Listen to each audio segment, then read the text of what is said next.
Hey everyone.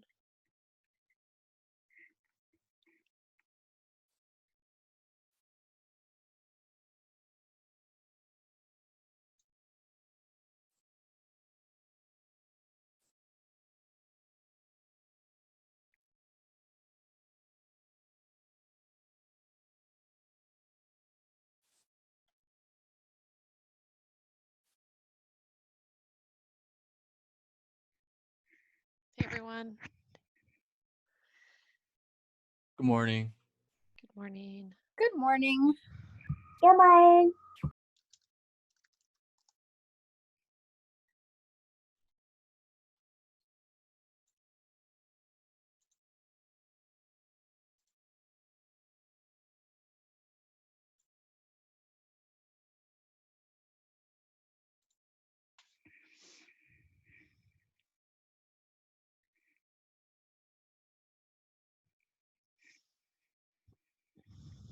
How's everybody doing today? Doing all right. Just okay.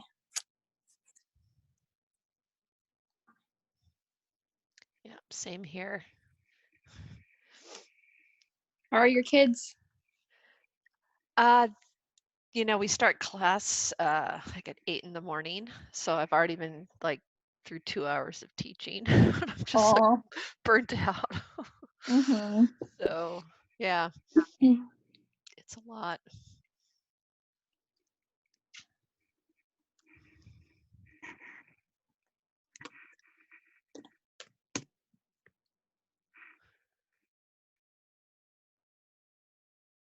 And how's everybody with software? Any ZBrush issues? You still didn't email the rest of the brushes to me, Professor. All right. Not the SK ones, but the other ones in the brushes resources.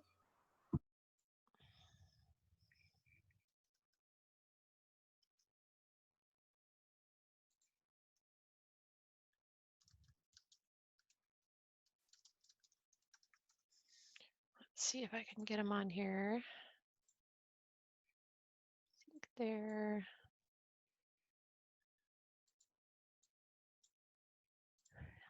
let's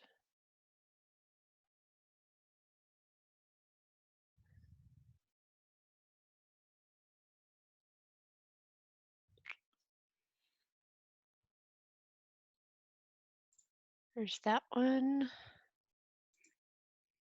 And where is the other one? Let me see where I moved it.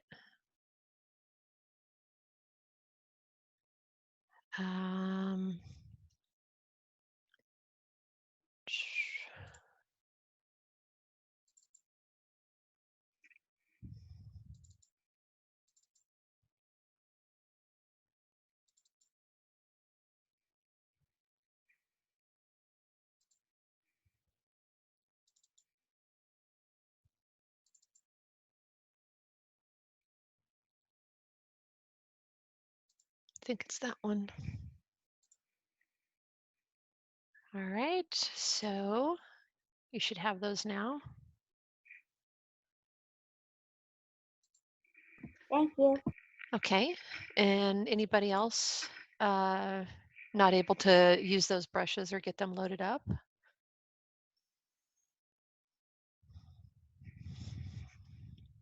Okay. All right.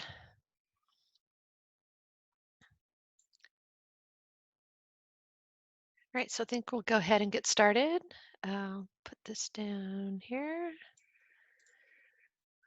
All right, so last night I just uploaded another video covering sculpt over. So I'm kind of slide this down here to show you where I started. So that's what I brought in. And then I've got the concept art here. Okay, so, and then this is just kind of scrolling through my changes. So working on the knees. And most of this was done with the move brush and some build-up with the clay build-up brush. And then towards the end, you can see I'm building there with the clay build-up brush. And then towards the end, after I worked on the head, I went back and added some definition with the pinch brush here. And subdivided, so you can see my subdivisions right here. So when I started off here, this was at a subdivision, I think of 5, which was too high to work with. So I brought it down to the base subdivision, you can see right here, and that's what I used to move it around. So if you ever go back and want to start changing the the shape of your character, you want to usually scale back down to your initial subdivision level, subdivision 1, and then do your big moves and stuff, and then start working your way back up again through your subdivisions. Okay. And then after I got the definition in there with the pinch brush, there's a little bit more right there. I started doing a little cleanup with the clay fill tool or brush right here. Masked off an area so I could get a little harder edge right here on that transition. She's got these forearms that pop out right here, so I was trying to capture that. And I masked it off because I couldn't get a clean edge here by just using the move tool.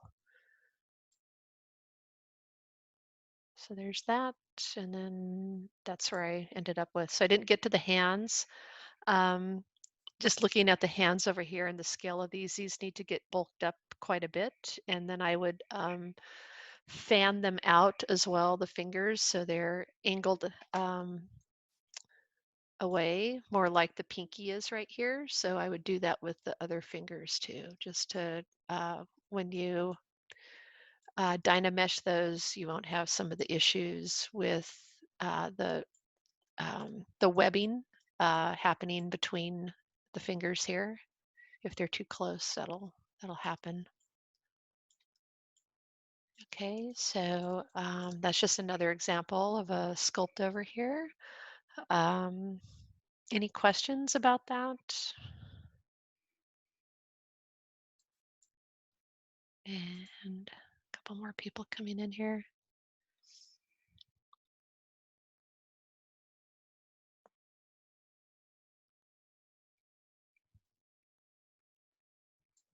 Okay, well, there's a video of that if you want to go over that. So one thing I wanted to start talking about was once your character's in a place where the body feels like it's done, we can start working on the clothing.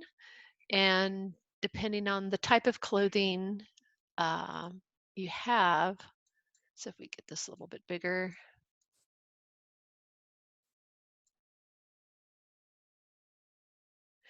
So I'm not going to go through every stage here and build up her clothing here. In production, if there were ever a scene where she, took off this outer suit right here, this may need to be done, but for class, I don't think we need to do any undergarments that are not showing.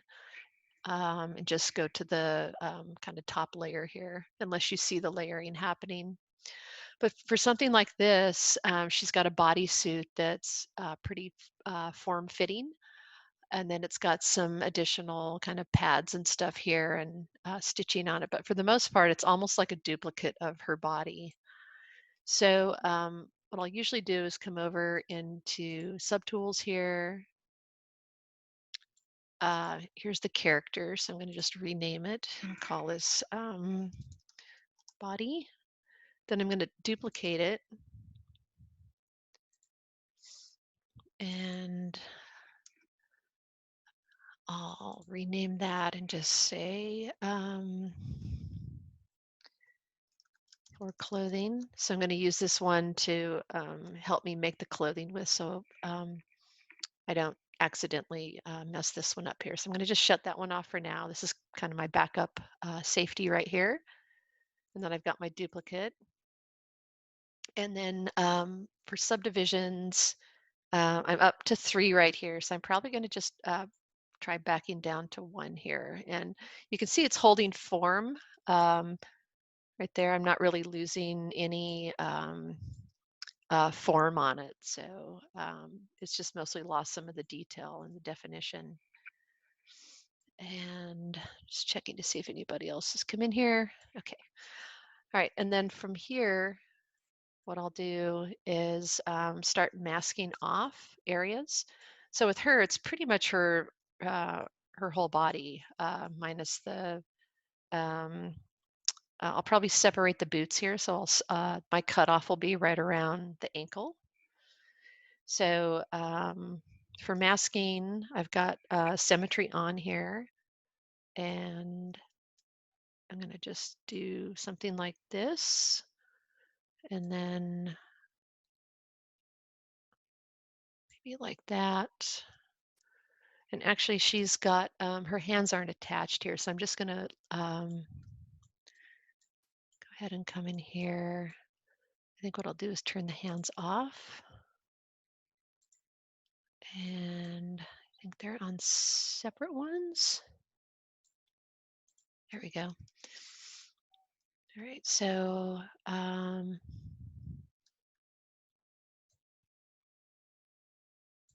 oops, I didn't mean to do that. So let's try that.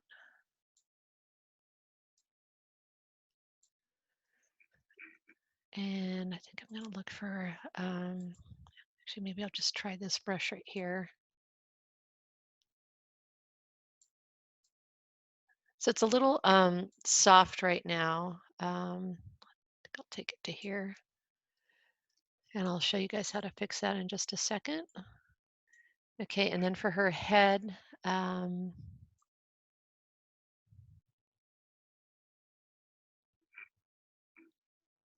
actually, it looks like it goes up a little higher.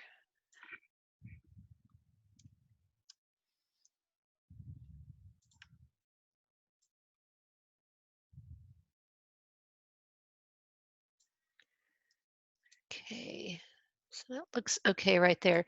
So there's a little bit of fading off right here. So I'm just going to hold down Control Alt and click on here a couple times. You'll see it getting a little bit more of a hard edge right there. Okay, and then that's probably not going to be perfectly clean. Sometimes the edges on the characters are not quite, or on the clothing isn't quite perfect, but you can come back and make adjustments to it. And then I'm just going to hold down, click, and tap out here to reverse, like that. So now I've got her, basically what's going to be her bodysuit done right there. And whoops, just undid that. And then I'm going to come under here where it says merge. So this is part of the subtools. Okay, and then under merge, extract is what I'm looking for. I'm going to go ahead and set the thickness right around 0.02. It might be a little thick, but we'll start with that. And then I'm going to just kind of turn her here so I can see a little better. So I'm looking to see what the edges are doing, like that. So I'm going to hit extract, and we can see it's like way too thick. So extract is just going to do it initially, and then it's not really there. So if I start moving this, it's going to go away. So I know my thickness is way too big right now. So I'm going to just type in something smaller, like 0.005, and enter, extract, and that looks a little thin. So again, I'm going to come back here. I'll tap here to undo that. 0.08, extract. So that actually looks okay. I just want to back out here and see like how much it's ballooning up. So maybe a little thick here. So 6 and extract. So I'm not wanting to balloon up the body too much. I want to try to keep it as form-fitting as possible, but have some thickness down here to show the cloth. So if I do that again, I can see the thickness here. So I can always build this thickness back up. What I'm trying to prevent is just too much ballooning on the body. So do this right here. Okay, so that looks pretty good. So once you decide on your thickness right here, extract it and then say accept. And then that will actually create a new subtool of the body. Okay, and then that's what we're seeing right here. And the eyeballs are just on right now. So that's why we're seeing the eyeballs. So here's the extract. So I'm just selecting that. I'll rename it and call it clothing. Okay, and then from here, I'll usually take a look at, I'll turn on my polyframe and just take a look at the lines on here. So these look okay. I won't really know until I export this out and take it into Maya if I've got like some edge loop issues. But for the most part, I'm not really too concerned about that. The boots are going to fit over top of her cuffs right here. And then for here, I can always kind of come in here and mess with the edge loops if I need to. Sometimes what happens is it creates a ring and it just continues all the way up here. It's not a complete edge loop. It's just a continuous one that wraps all the way up. So once I have this, I select the subtool here. I'll come up to under tools here and I'll say export. And it's already named it right here for me because I named the subtool, it picked up that name right there. Saving it out as an OBJ. And then let's see if I can launch Maya here. And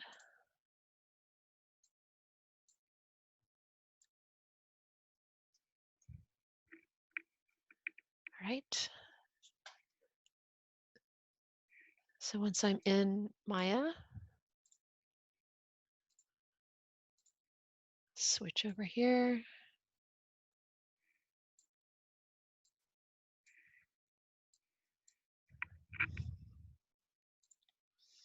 And then I'll come under File, Import, and just navigate out to that folder. And here it is. All right, and then it actually looks pretty good. It's lining up here pretty well.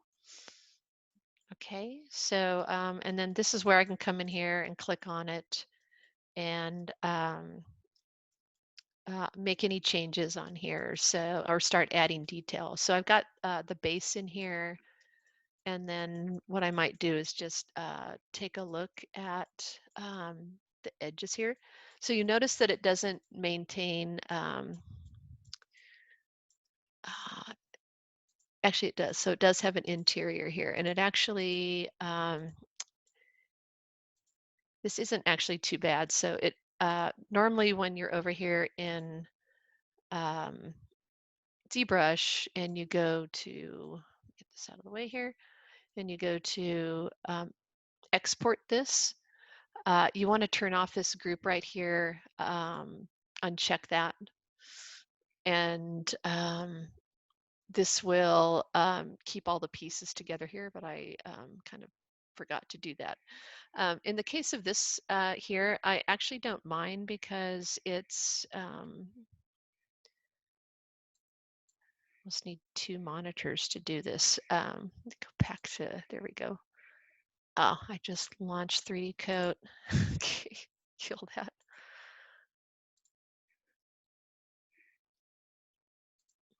Okay. Having it in these different pieces is actually okay because I'm going to just go ahead and delete the interior piece right here. So I'm going to just hit delete. I'm not sure what this little goodie is right here. But there's always just some cleanup that you're going to have to do over here. And grab the faces, delete that.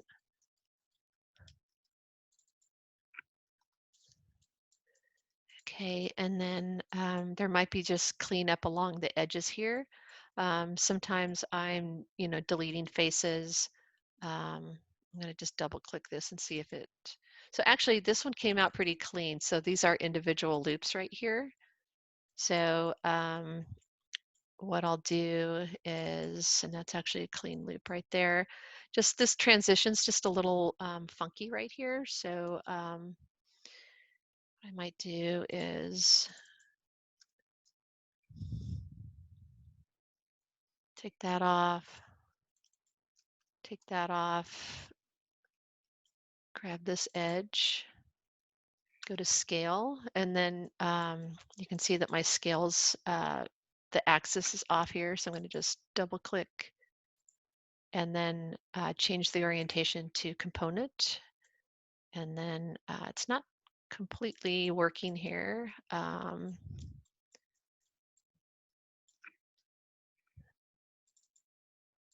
so it's at a little bit of an angle. So I might do that just to get a nice clean edge like that, and then go to rotate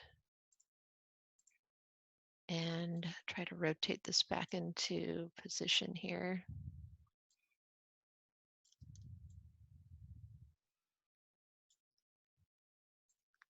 Scale it up a little bit. So I might have it just flare out a little bit. And then I can make these adjustments when I go back into ZBrush. Okay, and then something like this, instead of fighting with it, sometimes I'll just delete it. So that was Control Delete. It took the vertices with it. And then I'll come back and just reinsert a cleaner edge right here.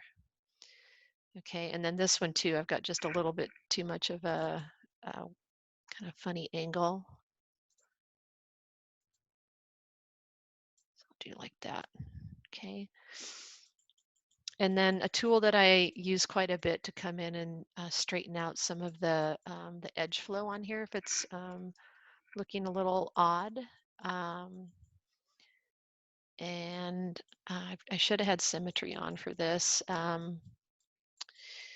It does look like I can, there's a center line going down the character. So this is when you're working in symmetry over in ZBrush here. That should carry over there where you have a center line. Also, when I made this, when I extracted it, the lowest subdivision level and symmetry on. And then if you have issues with that kind of looping problem where you have a continuous loop around the character, arms or legs, you can try coming in and doing another kind of cleanup with Z-remesher and try to get it to just reorient itself in a better way. And then with Z-remesher, you want to make sure that you've got symmetry on so it does it the same on both sides. Okay, so back here in Maya, I'll probably go ahead and just cut this in half right now. So I'll go to my front view, go to faces, and then usually there's some cleanup here. So that.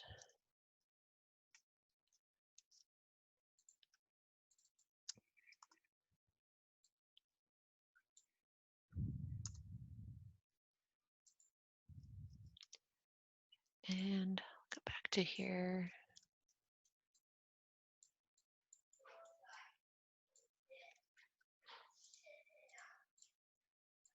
So the clothing, you know, plan on it taking about a week to a week and a half. Hang on, I've got a upset kid.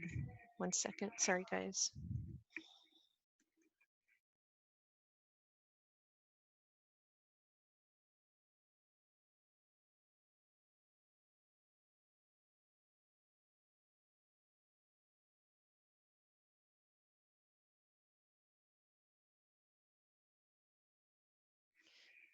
Okay, I think it's okay for right now.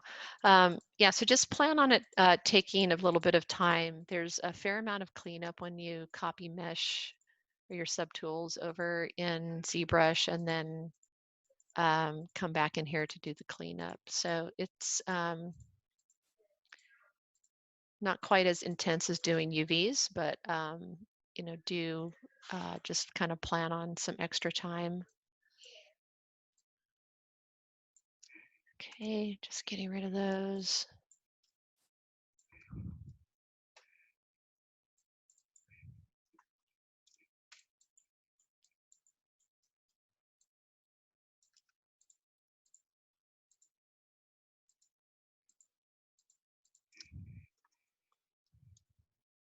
And you can see I've got some intersection going on in here. That's from the amount of inflate that I did. So that's why I tend to keep it down a little bit. And then once I'm over here, I can add some of the thickness back in. But if you kind of crank up the inflate, you'll have this kind of area where the faces are crossing over to the other side, and you have to kind of come in here and do some cleanups.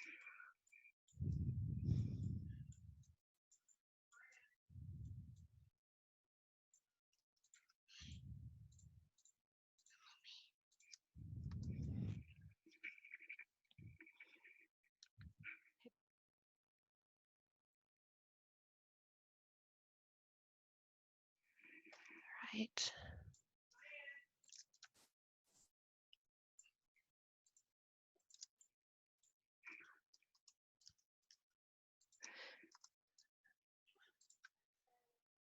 You know, if I end up getting into a situation where it just seems like it's too much work going on here for cleanup, I will sometimes um, abort mission and go back to ZBrush and take it through Z remesher and see if I can get just a less dense mesh over here. Because when it's like this, it can be a lot of work. Okay, and I feel like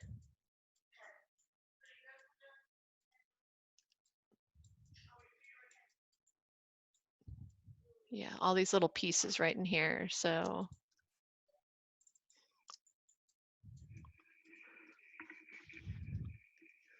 right. So, and you see when I double click it, it's actually part of this mesh right here. So I can't just grab a whole edge loop and delete it like that.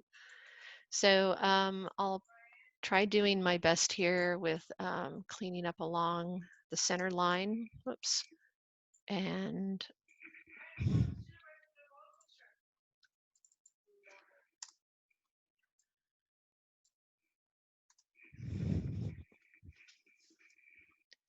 okay. And here, and then it's got this little interior piece here. I can get rid of that.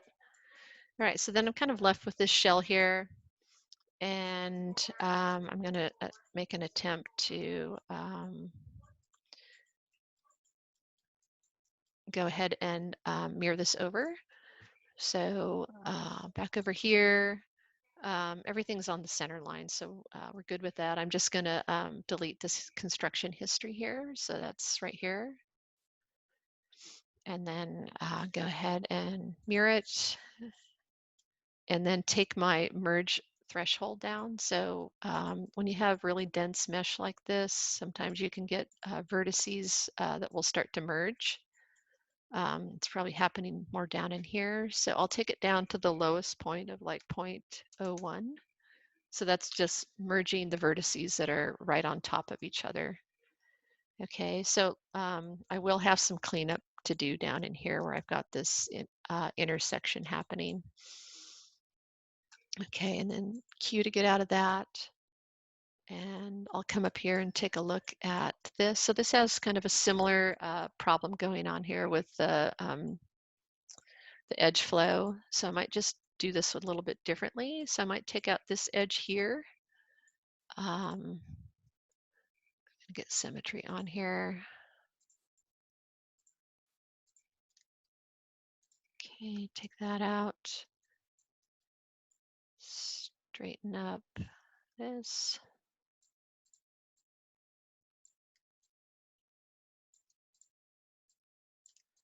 And then from here, I can grab the top edge now. I'm going to take my orientation back to object and then flatten it just so it's nice and clean. Got a weird little thing going on here. Oh, it's happening over here. So I'm gonna hit 3 and see if, yes, the subdivision level is pretty high here. It's not liking that, but it looks like it's okay. Not sure why it's complaining. So I've just got that one vertice that's acting weird. So just pull that up. Okay, so that will kind of be like the first level of cleanup here. And then I noticed on the character that the collar comes up a little higher. So if that's the case, I'm going to try to do that over here as opposed to trying to stretch and move it over in ZBrush. So I'll just extrude an edge and pull it up. And then maybe leave it like that. And then if I have a little cleanup here, I can just go ahead and do that.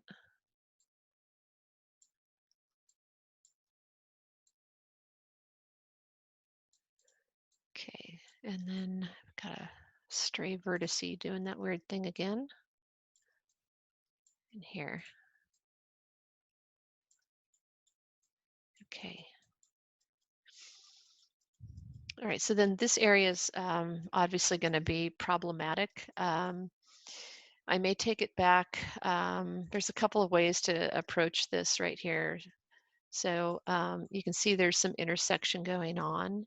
And this is kind of one of the reasons why we have the legs separated this far, is to try to minimize this kind of pinching, but it's kind of inevitable if the character has tight-fitting clothes. You'll have some cleanup area down here where it overlaps. So up here on the shelves right here, there's a sculpting tab right here with some different sculpting brushes.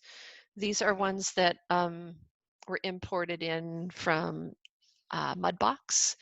They're not great. They're definitely not as powerful as ZBrush, but they can get the job done fairly well. These are all set on a different scale. They're set to the world space in Mudbox, which is on meters, and then Maya's in centimeters. So you have a gigantic brush here. If I pull back, you probably still can't even see the edge of the brush here. So if I hold down B and I start dragging to the left, it's giving me an error message here.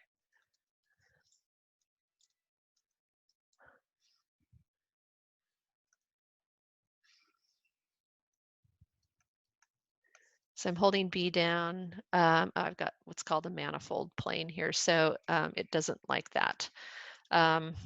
So that's a little bit more of the cleanup I'm going to have to do. So probably in here I've got some areas where I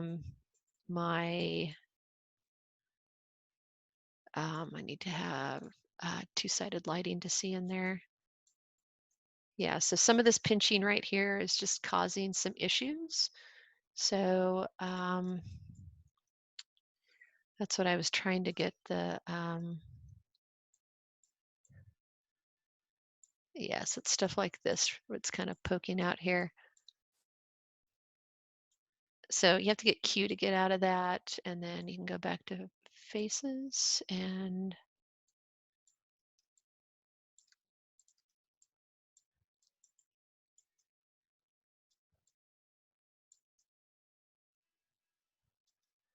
so I'm gonna try grabbing some of the faces here and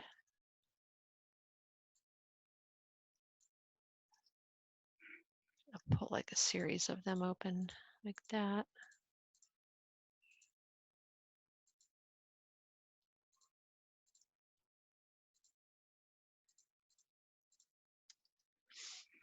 And then I'm gonna go to world space. So it's just going straight across. Okay.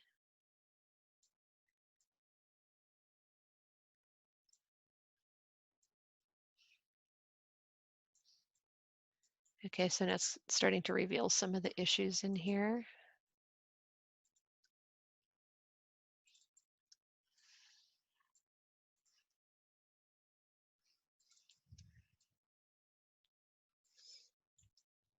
All right.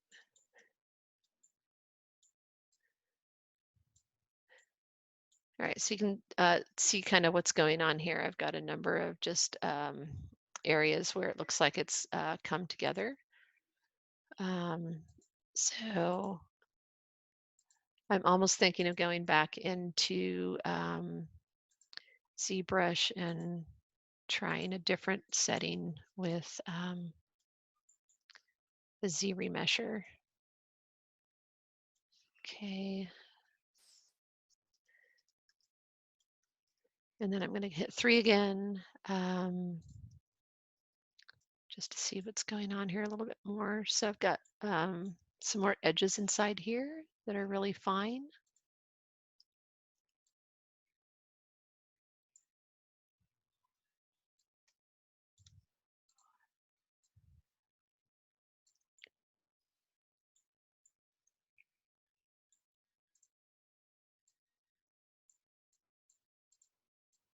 And I think this is my manifold plane here, so it's not even allowing me to move the mesh. Right, and then I'm going to just kind of come over here and see like if it gets worse. So it is getting, I think it's just like too much time being spent here kind of doing cleanup. I think I'm going to come back over here and I'm going to do Control W just to get a different color on here. So that'll just place a different polyframe color on there. So back in here, what I can do to fix some of that is use, you're not going to see this on her suit anyway. She's not going to have that much detail showing up. The cloth is going to kind of come across her buttocks area. So I'm going to just hold the shift key down here and then just kind of tap on here with the smooth brush. Okay.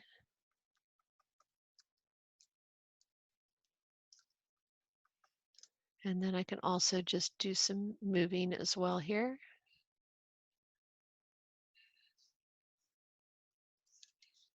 Okay, so even something like that could save me quite a bit of time.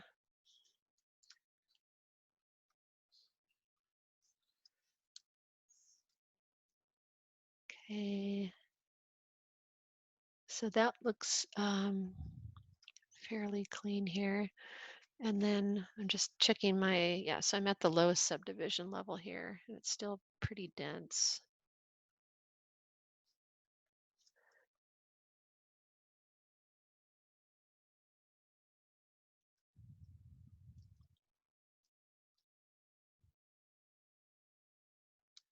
A little bit bigger brush, and then I'm just going to start kind of pulling this area out here, smoothing. So trying to make it look more like clothing here instead of her body.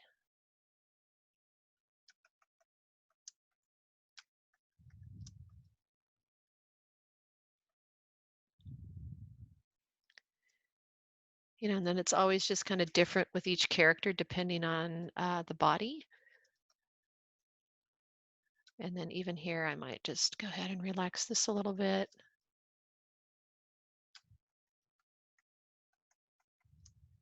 Pull it out.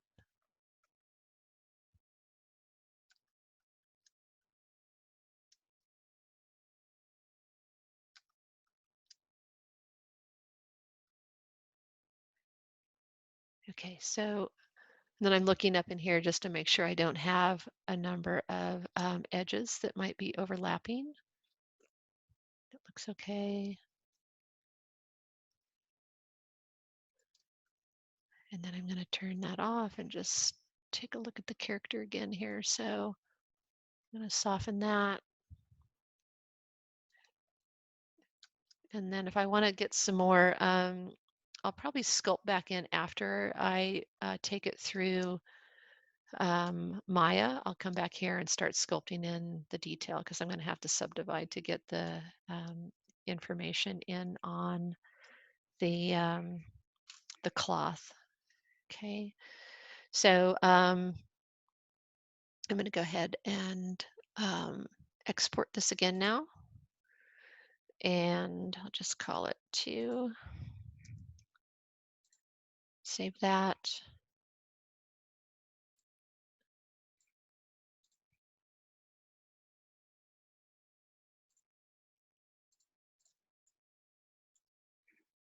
Go ahead and hide that and import the new one.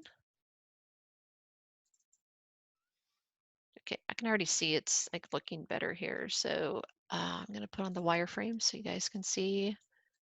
So now we don't have that issue going on here. Okay, so I'll just go back through here, do the cleanup in terms of the inside. So oops, see if I can select the shell. So I think I actually had turned that off over here. I did. So this is what happens when you export the subgroups right here. When this is unchecked, it comes in as one piece. Sometimes you want to do that and sometimes you don't. So if you're making like a piece of armor or something, shoulder pad, where you need to see the inside of that, that's a good way of doing it. But for this one, because I want to take out the inside and then clean up the edges, and then I'll do an extrude inside of Maya. I actually do want to keep this on, and then I'll go ahead and export again, just right over that one.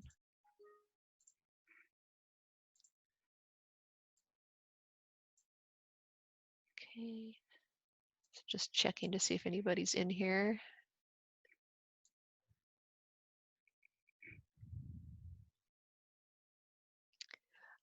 Going over the hair, I might try to get to that today too. So, right, let me just get to this here. All right, so we can see the individual pieces now.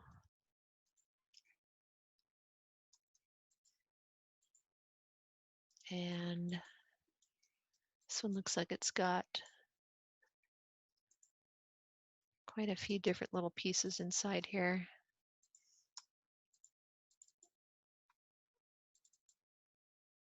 It's kind of unusual. Hopefully the outside's not doing that. Okay, there's that. Huh, that's even weirder. It's doing all kinds of strange things here. Okay, so let's, you can see that it like came in with all these different groups here. So we'll go ahead and do that again. So export.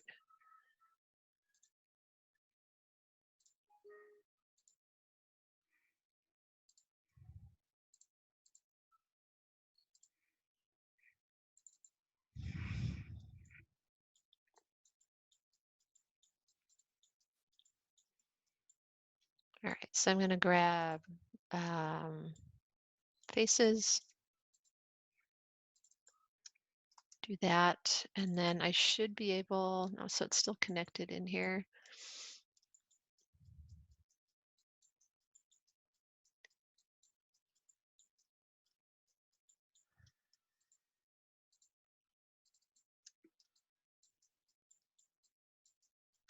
So I'll take this edge out,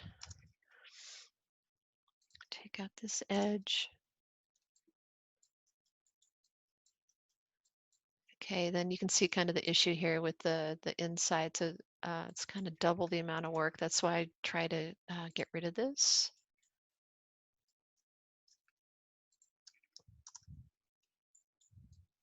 So let me see if I can go to faces.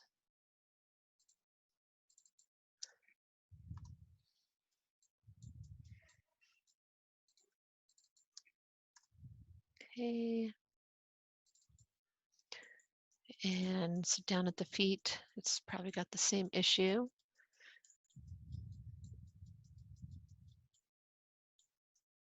And I'll just go ahead and, that actually came out pretty clean down here. Break that. And then, so it's still connecting somewhere.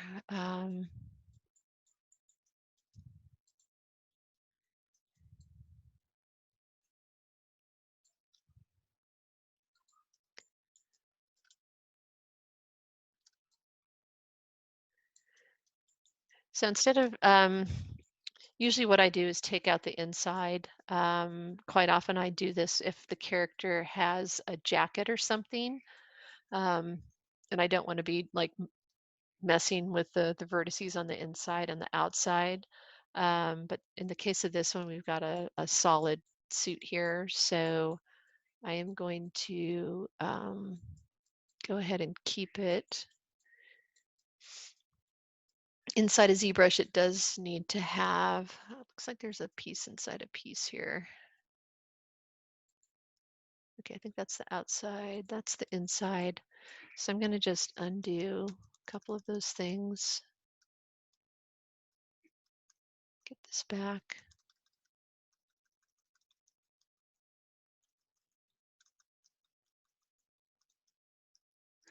Okay, and then just do my clean up here with the edges. So that,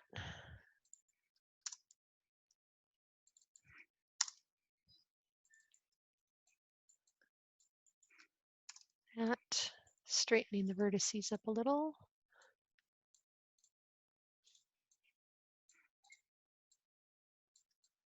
Okay, and then this waviness right here on the neck, I'm going to just clean that up too. So I'll grab the edge and so I want to have that thickness come through here, which I'm not seeing right now. So I can pull this one up like that and scale it in a little. Actually, I'll probably leave that just so it doesn't intersect with the character's neck, and then I'll create a little bit more thickness here. And then actually I'll go to face. So that flattens it just to clean the line up, and then I'll tilt it like that. Okay, and then bring it up a little and add my edge loops. So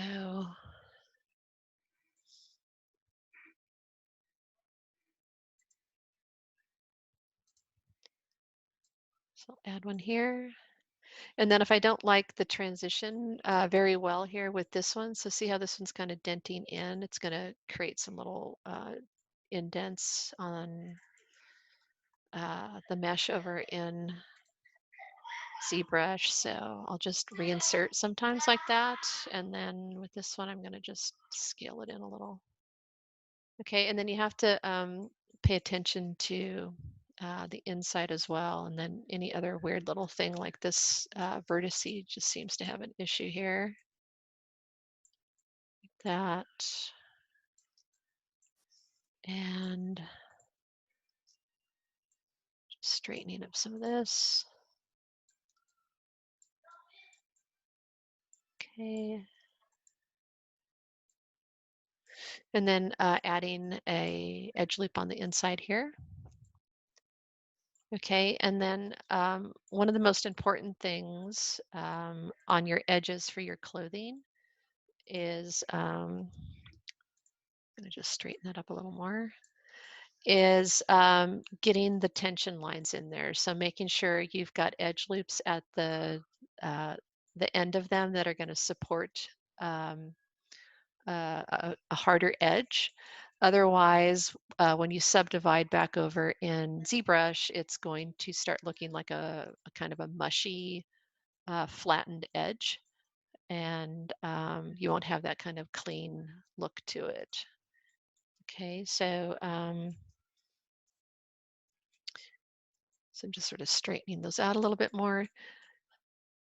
And then if you want to bevel them, you can do that too. But typically what I do is just either use this tool. This is the insert edge loop, which is under here. Or you can use this one right here, your multi-cut tool, and then hold down Control and you'll get a loop like that. And then the closer you get to the edge, the harder that edge is going to be. So I'm going to do that. Same thing on the inside. And then I'll usually, this tool drags a little bit in here, so I'm going to go back to this one. And then I'll drop them in on either edge right here. Okay, so then I've got a nice clean edge right there. All right, and then if I need to do any little straightening up here, I can either, you know, kind of take care of that over on this side, or you can also do that pretty quickly over in ZBrush too with that clay fill tool. Okay, and then I would do the same thing down here with the cleanup. So I'd grab this edge and pull it out, that. And then it's got some kind of weird stuff going on here where it's intersecting. So I'm going to clean the edges up first.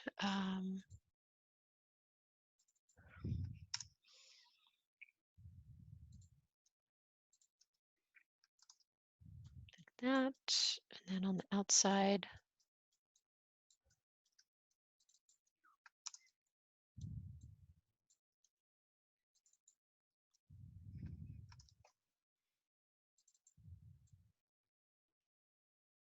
so it's not that one, just make sure you're like grabbing the same one so you don't lose the whole edge loop there. Okay, and then you can always click on a component here and then hit F. I do have symmetry on, so if you turn symmetry off, do that, click F. Should take you in there so you don't have so many pivoting issues. So now it's pivoting around that point a little bit better. So I'm not struggling with it. Okay, and then grabbing vertices, dragging them over, and just checking the outside here. Okay, so grabbing this edge loop and see if I can get a different angle here. There we go. So back to component. All right. And then I might do the same thing just to clean up the edge here. So I might do this, make sure I'm in component. So I've got the right axes right here, flatten it out, and then I've got a nice clean edge right there. And then with this edge loop, I'll probably just delete it, straighten this edge here.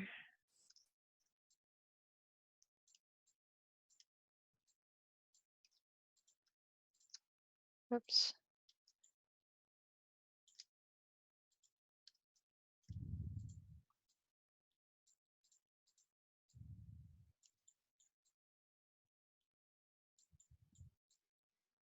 Right, and then I think I'll tip that back a little bit in terms of the angle.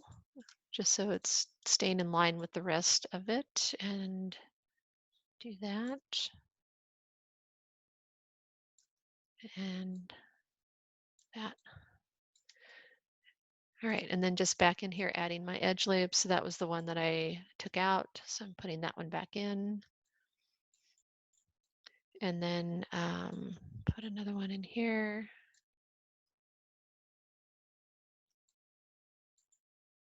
And then putting the tension lines in. So if I hit 3, it's going to take a second here. Get out of that. It'll do something like this over in ZBrush, except it will look even flatter here. It tends to collapse a little bit more and lose volume over on ZBrush more quickly than it does over here. So you'll end up with this sort of rounded kind of paper thin edge here that doesn't look really good, especially for stylized characters. So go ahead and get your edge loops in there around the corners. And I've got a nice fatal error right there. So hopefully that will save out here and I can reopen it. Not going to do that. I had a feeling it was going to crash. I should have saved it. So let's see if I can open that up again and get it to come back. So any kind of questions about kind of extracting off of the character to create the initial clothing? What if the clothing has less clothing? What do we do? Yeah, so with your character, he's got, I think, baggier clothes on him. He wears a tank top. Yeah, so with something like that, you could still do the same thing where you use the brush over, use the mask to create an area that looks like a tank top. So instead of the whole character, I'll do something right now and kind of create this tank top that she's wearing here. I do have this over here. It looks like there's my crash. See if that comes in here. Yeah, so it actually saved even the edge loop. So that was lucky. So I'm going to just actually save as. And desktop. Wait, Carol, do we have to bring it into Maya? I would recommend it just for the cleanup, unless you're, I mean, you can use that, that Z modeling tool over there if you feel comfortable with that. You also have 2 questions in the chat, just letting you know.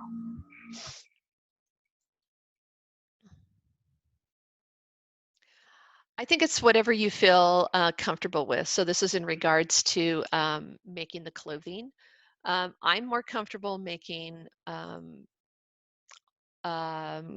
clothing and more hard edge type of objects inside of, making my copy, my initial extraction over here, and then exporting that out and then bringing it into Maya for cleanup.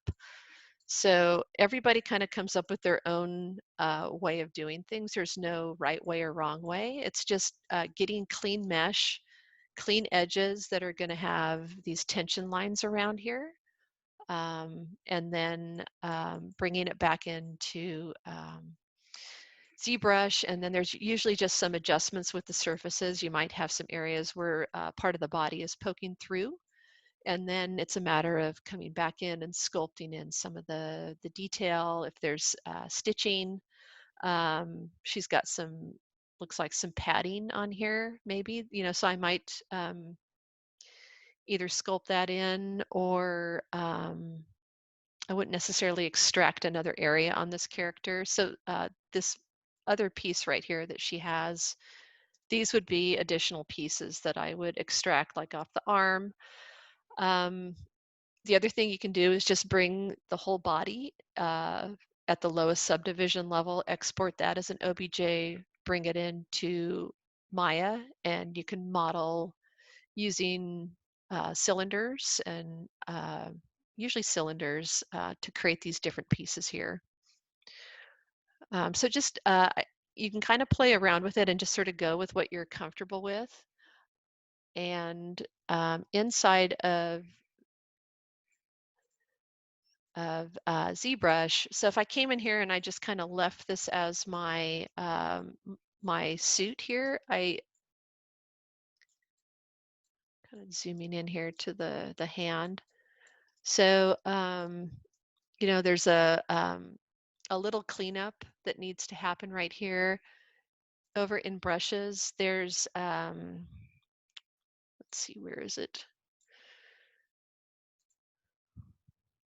Oh, I just had it there. The Z, if you click on Z here, you've got the Z modeler. And this tool will insert edge loops. You can select different size down here. So if you hold down the space bar, you've got a lot of different options here. So you can actually do, I just lost my audio here. You guys there? Can you guys hear me? Yes. Yes. You also have 2 questions in the chat, by the way, Professor. Okay. I'm hearing myself talk. It's kind of weird. I'm trying to get it to stop that. Okay. So with this right here, if you hold down the space bar, you get a number of different options in here to do stuff. So this is something that you can do is come in here and put your edge loops in, but and you know, clean up edges and stuff like this and delete it. I'm just more comfortable doing this out in Maya and getting my clean mesh out there as opposed to using this tool. That's just because I haven't used this tool enough to really feel that comfortable in it. Okay, so I'm just kind of defaulting back to, you know, what is the quickest workflow for me to get the results I want. So back here, yeah, so that answers this one here. So it's really up to you as far as the workflow goes in terms of how to make your clothing. I usually, just because the character is here, I'll go to the lowest subdivision level and then mask off the areas that I want. So let's say I want to make a tank top for the character here instead of the full bodysuit. I'm going to just make this. So I would come over back to my subtools and I'm going to just turn this one off for now and go back to this one here. This is the one that I had masked off, and I'll just get rid of the mask right now. And then holding down this, actually I'm still in that tool right there, so I'm going to get out of it.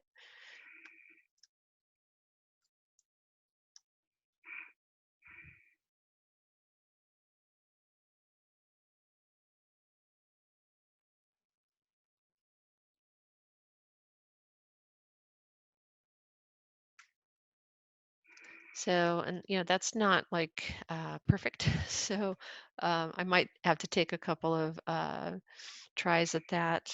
I'm going to try to tighten it up here a little. And then with this one here, because it's so low poly up here, I probably do need to go back to a higher subdivision level. Okay, just to get something cleaner. So I'll start over and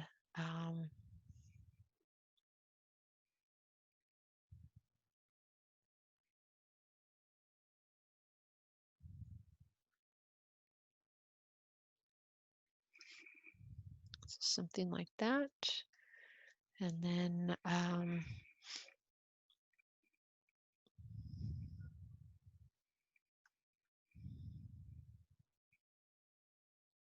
so I'm just trying to fill in some of these little areas here. Let's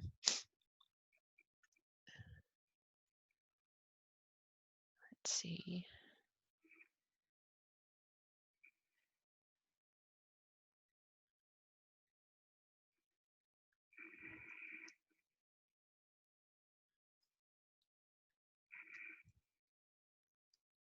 Okay, so something like that. And then again, I'm going to try to sharpen it as much as I can.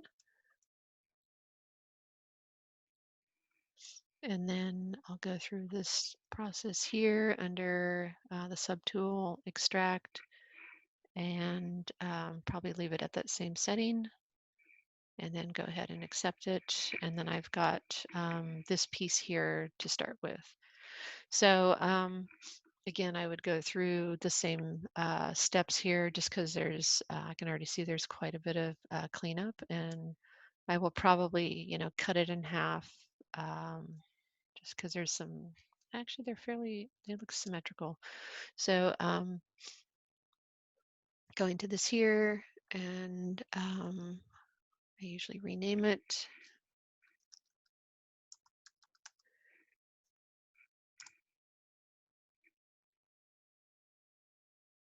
Export it. And then the mesh on this is actually really pretty dense. So if I turn on this, the lines, you can just see like it's super dense here. Okay, so because of that, there's going to be some issues in here. So I might do some of the same stuff where I know it's not form fitting like this. So if I look at the shirt here, it's not, completely hugging around her breasts here. So I might try to start still select it there, softening some areas and pulling them out.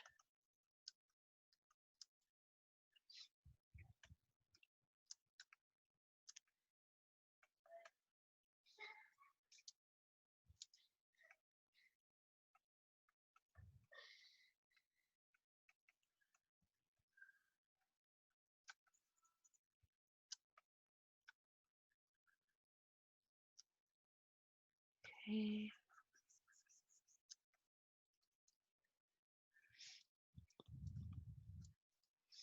And I might leave the rest of the cleanup over in Maya. I'm just trying to prevent it from overlapping. It's just separating all of those there. The back looks like it's got some pinching there too. So same thing, just try to relax this area here.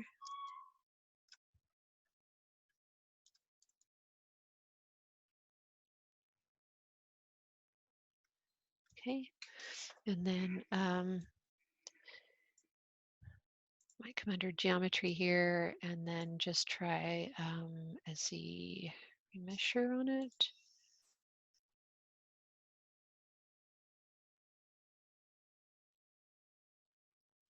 Yeah, so that cleaned it up a lot. So this is much more manageable to work with.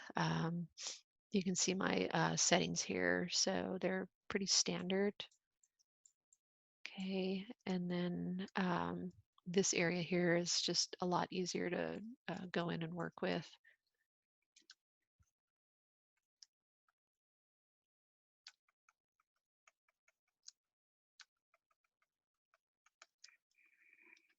Okay. And even right here, so this is not so form fitting.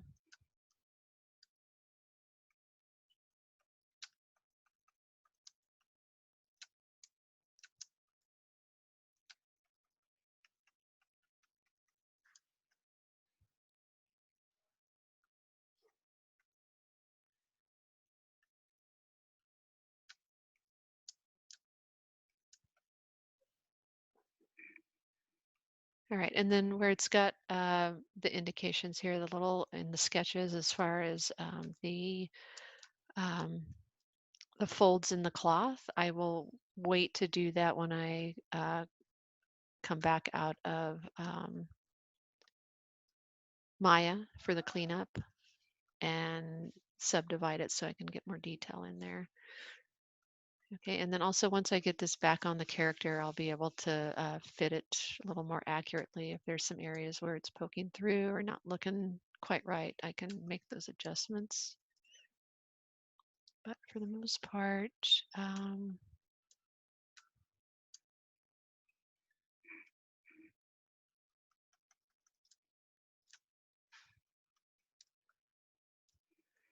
actually, as you see, as I start, oops, you can see what happened to the edges right here when I started doing that. I lost some of the shape, so I'm just sort of backing out here. So I want to keep that that harder edge right now, and then I'll come in here and do the cleanup on it. Okay, and then just relaxing some of that.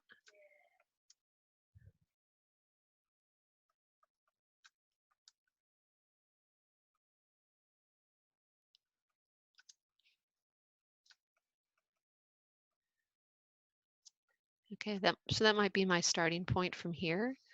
And then I would go ahead and see another little issue right there. So export this out.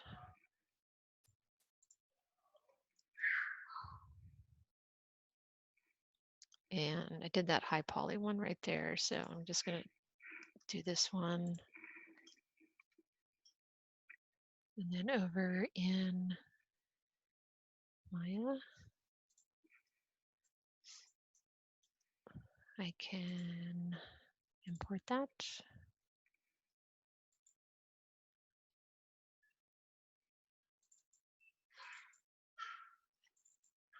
Okay. And so if you've got your character in kind of a low poly state and export it out as a OBJ, you can bring it in here and start fitting some of the pieces to it, or building other pieces. So like with her, these extra pieces out here, like this, I might just grab an area around here and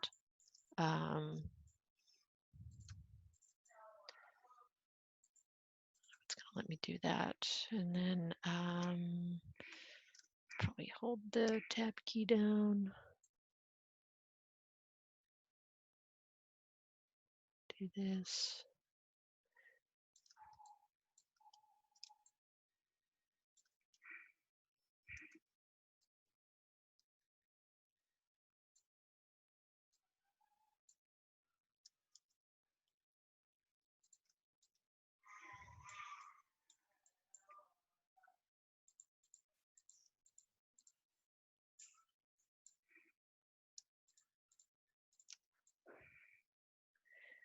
So I either copy it off of here, or I just bring in a new clean cylinder and form it around the mesh. So I've done it both ways. Usually the tighter fitting it is to the character's body, the more likely I am going to just come in here and do, this actually goes clear to here, copy it off of the character's body.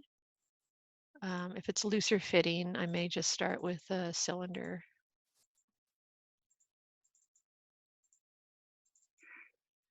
Okay, and then once I've got that, I might do one more row here.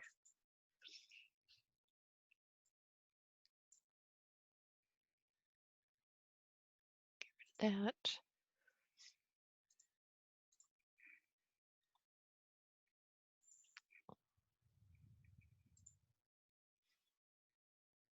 Hopefully it doesn't crash here. So pull that out from here. Whoops. Yeah, my computer's really dragging. Okay, so that separated the piece right there. It's weird, I don't see it over here though. So it looks like it's still part of this. So go ahead and extract it. And there it is. So just grab these three. I'm going to just delete the history and then pull this little arm piece out here. So then I can start getting some of the shapes in there, the curvature, if I want to change that around a little bit, like it.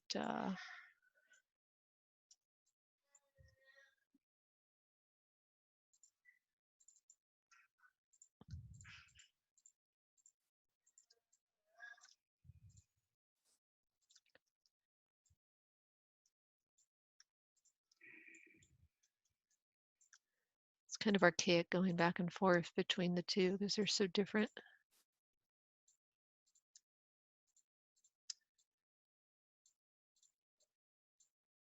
So then, just coming in here and getting the shape, following the shape here. And then if there's areas where it looks like they're two pieces coming together, I may actually like come in and open it up. Let's see here. I think I might, that's just a little too wide. So I think I'll do that. And then that.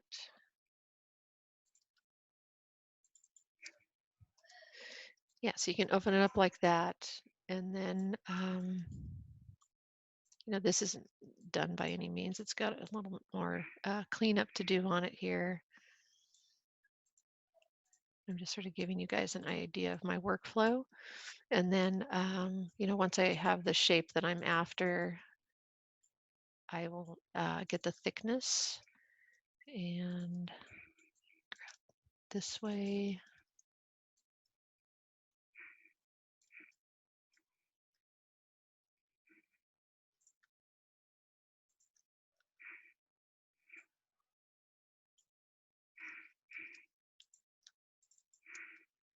So I'm just extracting that.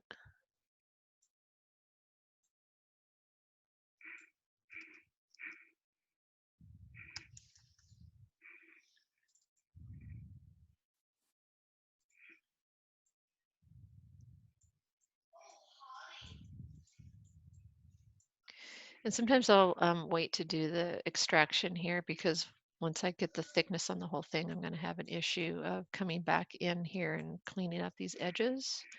So I'm just going to back out of that for right now. Go ahead and close that. Take the whole thing, extract it. And then usually you don't want to, sometimes you can pull it out like this, but we want it a little bit more form fitting. So you kind of decide here if you want to pull it out. You have fewer problems like the normals are facing the correct way. If you push it in like this and then have it kind of snug up against here, it actually looks like it flipped the right way too. That's impressive. It did that. So so now I've got the thickness in here, and then I may come back in and just grab these faces again here. And if I don't want the interiors, then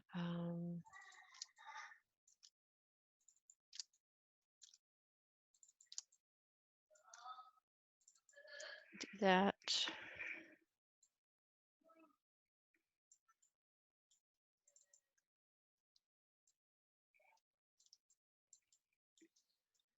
Okay, and then edge loops again. So I would come in here and start creating the supporting edge loops. And if I had an area, let's see, like that. So that one went to the bottom right there and terminated, which I want.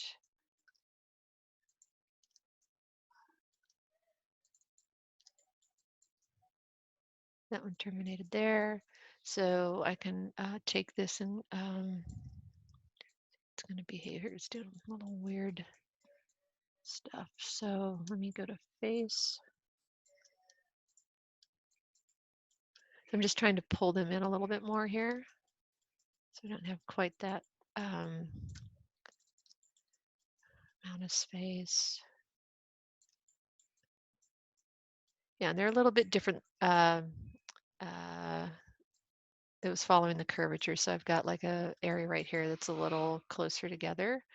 If I get these too close, they are going to seal up over in ZBrush. So I might do this, and then once I'm over in ZBrush, it's very easy to just pull things together to create the seam right here. Okay, so I just come in here and take this edge.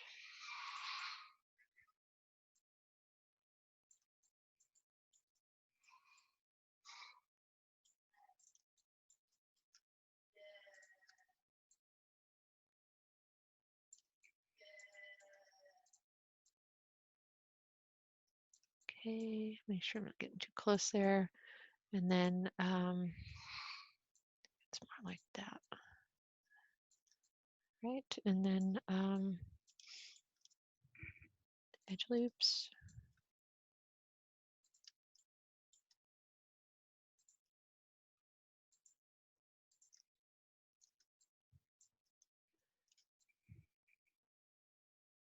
And then with some of them, I might come back and just reshape a little bit if I feel like they're kind of off.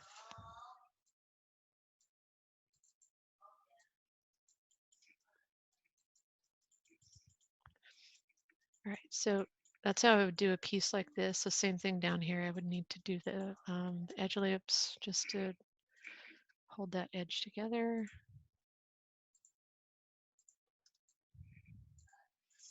Then you've got the inside area here if it hasn't got it. Okay, another one here. And then I would do these edge loops here too. Okay. All right, so that might be like a way I would handle like a piece of armor or some type of a band going around the arm. I would do it that way. And then back over here on this one. So this is a little bit bigger than our actual model. So I might try to use the sculpting tools now. And so there's the brush size right there. I just lost it. There it is. There it goes. So I'm just holding down B as in boy and just scrolling back and forth to do that. So I can come over here and then make sure I've got symmetry on. Okay.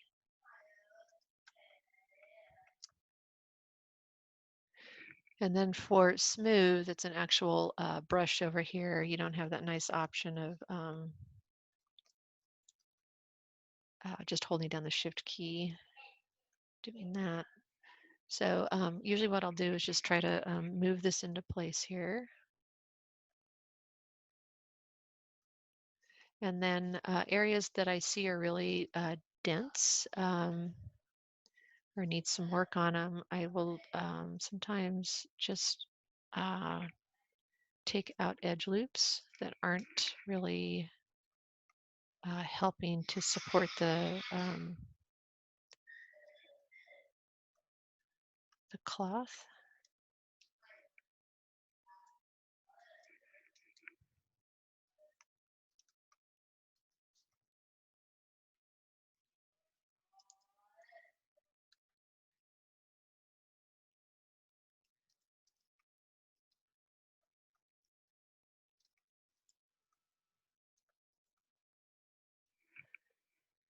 Okay, so smoothing. And the smoothing will straighten out some of the edges, kind of space them a little better.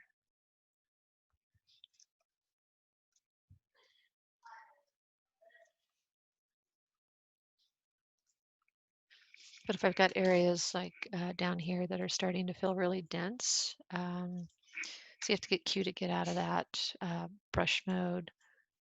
I would go into like edge here and maybe start taking out every other one if there's like too many down here right now. Maybe this one. And then up around the neck, it was getting a little weird here. So you can see right there that just, this is one of those instances where it's, the edges are kind of looping around in a weird way. So you have to sort of find where they're terminating. And I'm going to take this and hide it. Yeah, so there's just a little bit of twisting in here. So that's just some of the cleanup part that ends up happening. And some of it can come from how you're selecting it over in ZBrush. So I will usually try to find a way where I can do this. So you see how this is kind of twisting down in here and looking kind of weird.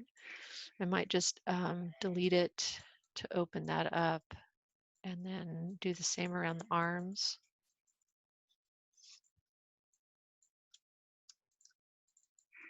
So the arms were cleaner than the neckline. The neckline's the one that's just kind of messed up a little bit. And then now I should be able to, there's still a connection. Let's see where it's at here.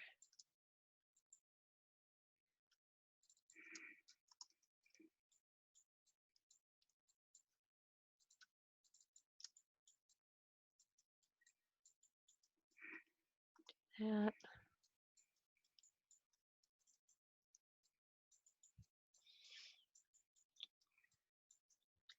Yeah, somewhere I've still got an area where it's connecting, I think. B.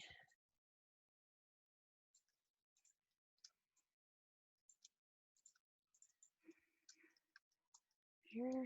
Oops, that took the back out. So yeah, that's connecting.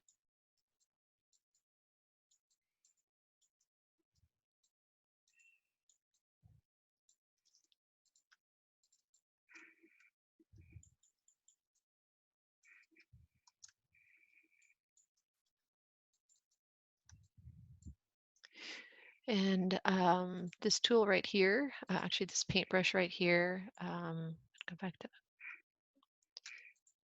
deselect there, select the tool, and then I can start painting inside here to select the inside of the mesh, the faces.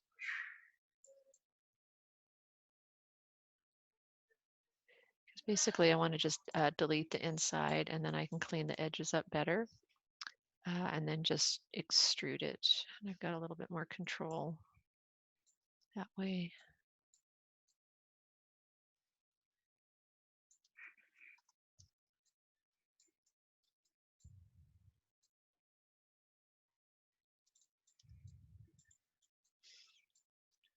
Oops, that's getting the outside there.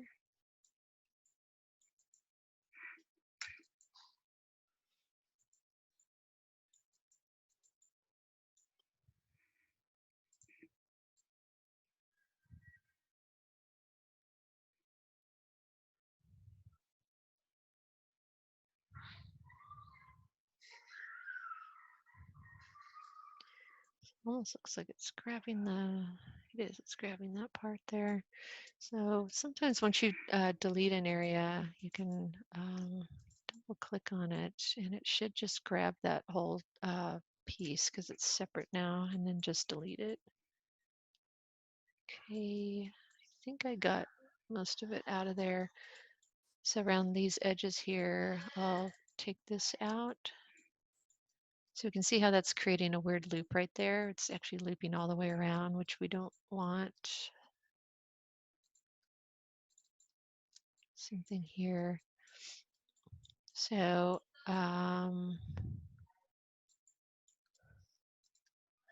try this one. It's going across the back. So yeah, so here's where there's a problem right here. So let's grab this. So you can see why this is, going to take you the better part of a week or more to get the clothing all done. So I've still got some pieces on the inside here that are hanging out.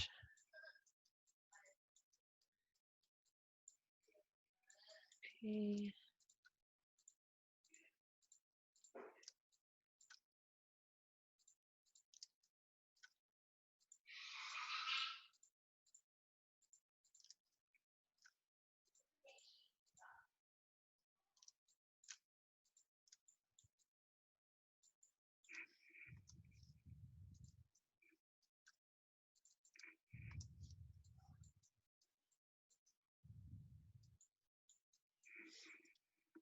Just checking to see.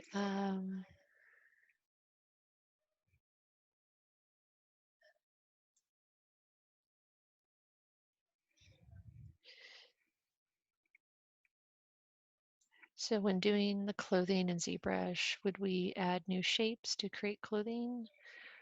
Or would we duplicate the body and morph it into the clothing? Yeah, so I think I already am kind of answering that already, Trinity. I was just addressing your question in there. It really depends. Like when it's baggy, I tend to just make it, or maybe start off with part of the character being selected and then extrude down. So like if a character has a skirt, it's pretty much a cylinder. So if I were making a skirt on a character, I would just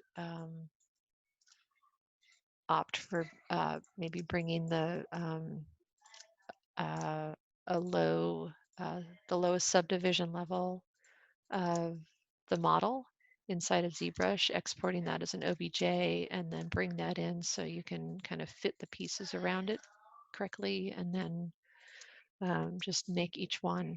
Oops, I knocked out some in the back here. All right. So yeah, it's just kind of a long process here of cleaning up this mesh. And sometimes if you can come in here and find where the edges have issues, um, that's sort of a starting point. Like I've got this triangle right here, or it's not a triangle, it's kind of like a kite. This edge terminating in here is the one that's kind of going all around in this weird loop. So sometimes I will, try deleting some edges and then see if I can get that to correct my edge flow, like here, and it's still not quite doing it. So I sort of decide at this point, like, is it easier for me to just select parts of these areas, like double click on it and select this edge loop, and then do what I'm doing right now, which is just deselecting and then getting rid of this edge loop. But ultimately what I try to do is find an area where the mesh is not doing that weird thing. And I've got a clean edge loop, like that one's still not quite clean. So it's still kind of going around right here. And it's this problem right here. So this area right here is kind of creating the issue. So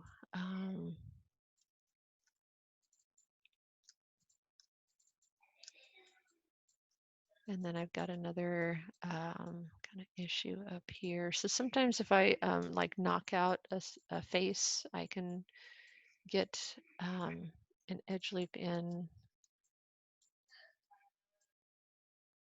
Yeah, so see how they're terminating back here, and that's not what I want. I want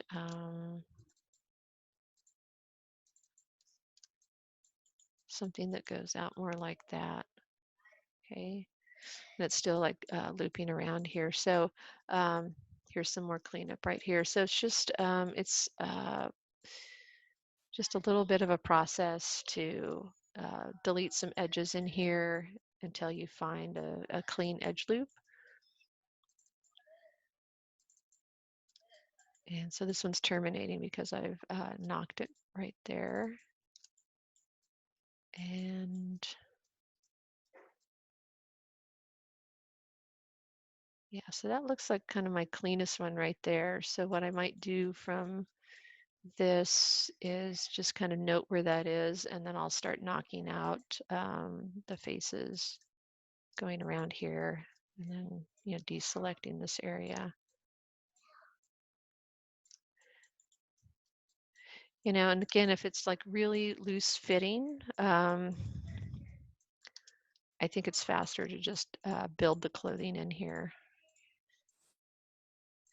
And, you know, just know, like, even out in the industry, like, this whole process takes a long time. Like, some people just specialize in doing clothing and cloth for characters, and they're not the character modeler. So it's a pretty time-consuming process of getting the clothing on here accurately. And, you know, why you spend so much time getting the edge flow and everything worked out here so you don't have these sort of weird pinching issues is that when this gets turned to cloth, for film it would be, for game engine it would just be the actual mesh, but it needs to move with the character. So if the character's running and moving its arms, all these pieces need to move with it so they don't start intersecting with the body. So that's why you need the clean topology on here. And it's just sort of finding, you know, what is going to work best for your character based on the shape of your character and then the kind of clothes that it has. If they're form-fitting, you'll probably do more of what I did with the body. For something like this, I may even just bring this in as a template and then um, you know, start with a cylinder. If this becomes too much work here, which I don't think it is, I just need to, you know, probably spend an hour, which I don't want to drag you guys through an hour of that, of just cleaning up and deleting, you know, selecting faces and deleting like I've been doing here. And then, you know, I may take it clear back to like here or something and you know, delete these, delete this other piece, and then kind of looking at her costume here. It actually is pretty narrow, so I could actually delete a lot of these faces right here, and then straighten them up, and then if I need to thicken it up, I can extrude off the edge. But what I'm just trying to do is get a nice clean edge with clean edge flows on it. Like this is not a really good edge flow right here. Um, So I would probably reroute some of the edges on there to flow a little bit differently so it's not pinching right there. And then I may see areas where, you know, I might just try taking that out altogether and then moving this down here and then just, you know, kind of reconnecting. And I don't really worry too much about triangles in here that much. It's not that big of a deal. They'll subdivide over in ZBrush anyways and get corrected. Okay, so that's sort of the process there. Again, I'm going to get those videos up for you guys that I told you about or showed you on Monday. It's just kind of a lot of work reviewing them and then uploading them to YouTube and then linking them back out. So it goes through, this one actually goes through hair here as well. She's got a little bit different hair, kind of the punk rock hair, but goes through all the clothing, making the different pieces here. And then I've also got another, back here. These videos right here are for creating the hair. So this is long hair right here for female character. Um, this method right here is something you could use also for a male character. And then I will probably take one of the other characters that you guys are working on and take it through a demo here. So is this kind of helpful as far as like seeing this process here.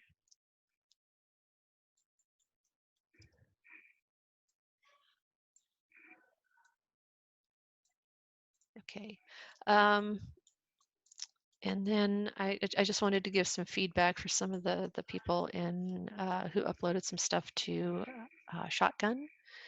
You know, I can't go through the whole process of finishing this, but what I might do is just go offline and record this for you guys, how I go about cleaning all this up and finishing this out and then taking it back into ZBrush, sculpting in some of the detail here with the cloth. And then, you know, you'll have that video here, but it's just, you know, it's probably couple hours of work here or more, just to kind of get this all cleaned up, get these other pieces made here, these little pieces here. So I would just probably use like a cube for that even.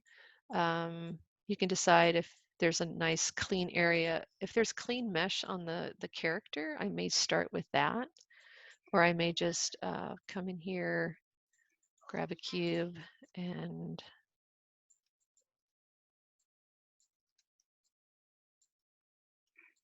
you know, start shaping it. That one, do that.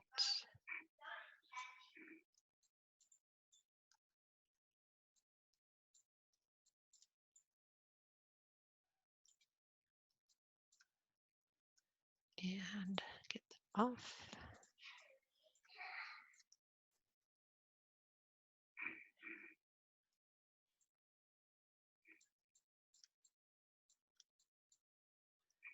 And I've got that off now, so I just want to go back to the object mode.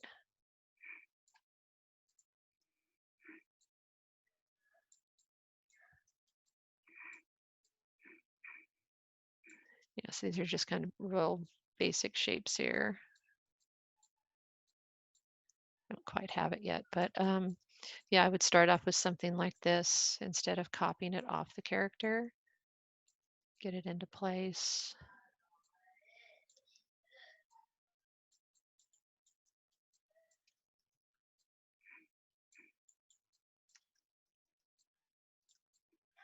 You know, something like that, and then I would duplicate it for the next one down. It's probably a little smaller like that.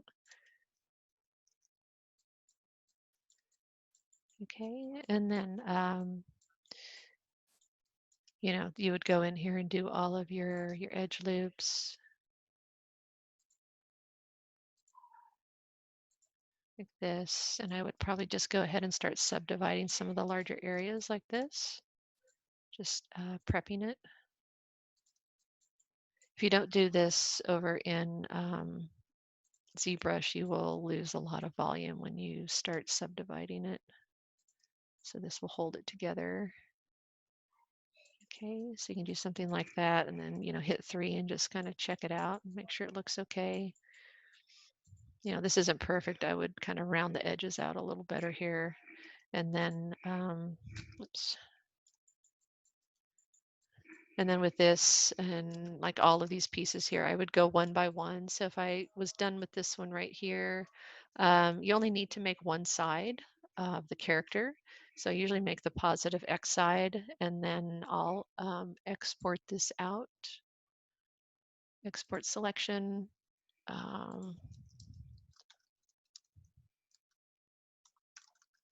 Guard or something like that. Save it out as an OBJ. And then back over in here. I'll start getting my pieces back on in here.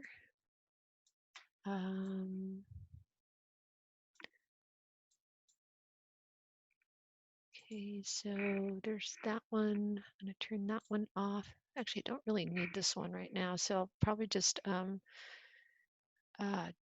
import it through here. And there's that. There's the body. And then you can see what it looks like in here on her. Okay, and It looks like my normals are flipped. So see how it's disappearing? So what I kind of deceive myself over there on, so I'm going to just undo that and bring this over here. So actually, when I turned on that double lighting, I kind of hid a problem that I created on this. So if I turn off two-sided lighting, we can see the normals are reversed on here. That's because I pushed in the extrude, so it flipped the normals. So that's just coming under mesh display reverse. So now they're pointing outward correctly. Yeah, so we'll just export it one more time.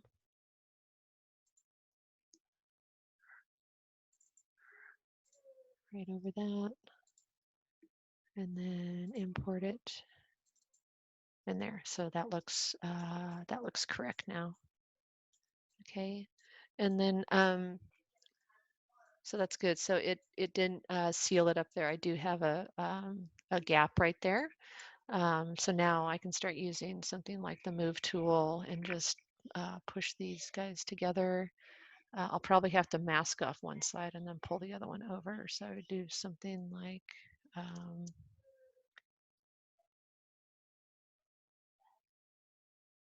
think that's getting it. That went all the way around. Oops. You can do this, or you can do a, yeah, for some reason it's going all the way around here. Get a smaller brush. And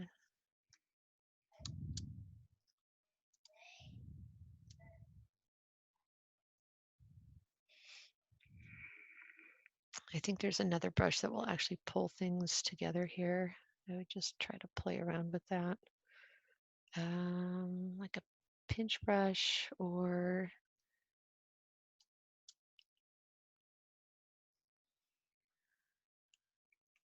even the inflate is doing it a little bit. So I probably could have worked on this a little bit more over in Maya just to pull it in a little tighter. Oops.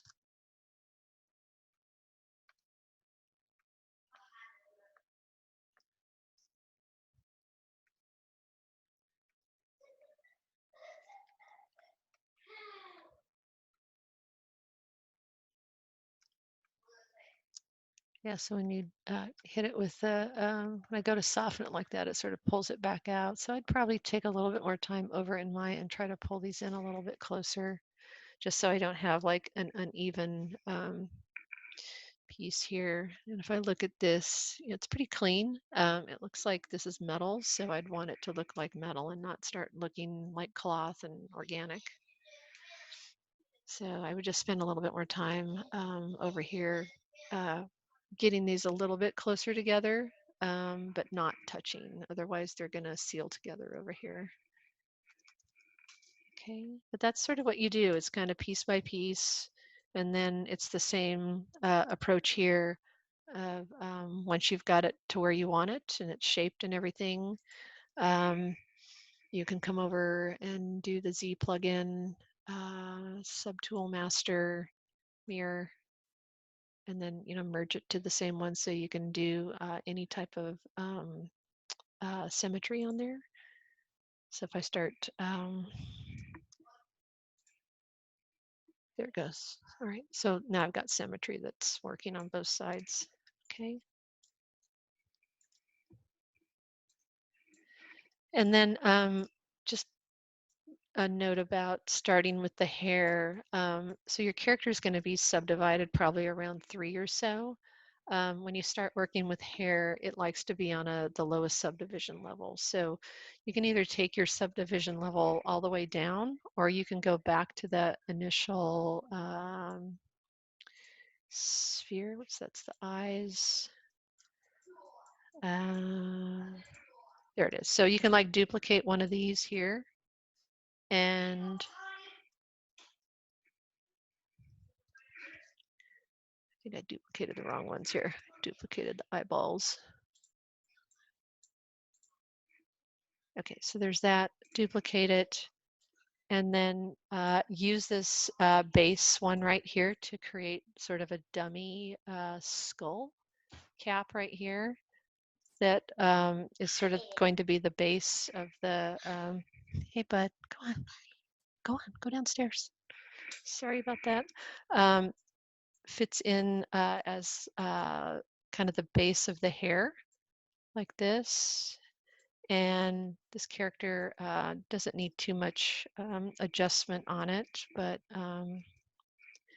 you can use the move tool and kind of pull the hair around as you need it so it fits around the ears like this. And I try to keep it off of the forehead as much as possible because you don't really want this piece showing up, but it sort of fills in the hair underneath if you've got any little gaps. Okay, and then she's got pretty short hair, so I don't want to pull it up very high. I want to keep it pretty fit to the forehead like this. Okay, and then from here, this is where you would start. I can turn that one off. So it would be from this point that you would start doing using the hair. So just real quick, I'll grab one of these. And there's a few different settings on this. So if I grab one of these hair pieces here, and I don't want symmetry on, so you want to do it just kind of piece by piece, and her hair sort of swooping across that way. Need that. So we get this line right here, and not sure why it's complaining there. So I think that's on the lowest subdivision level. Oh, it's got subdivisions above. So see how it has these subdivisions above there? I need to actually delete those. So this is why you don't want to do it on your character, because you're gonna, it's gonna ask you to delete your higher subdivision levels, which you don't want to. So just delete higher, and then looks like I've got a little thing there. Okay.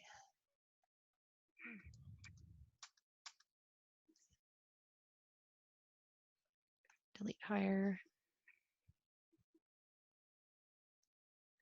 And see what's going on here. So it might initially come out looking really weird like this. So it's reversed in terms of the brushes, the brush stroke. So if you click on stroke here, there's a fall off right here. And this is actually backwards for how the brushes work.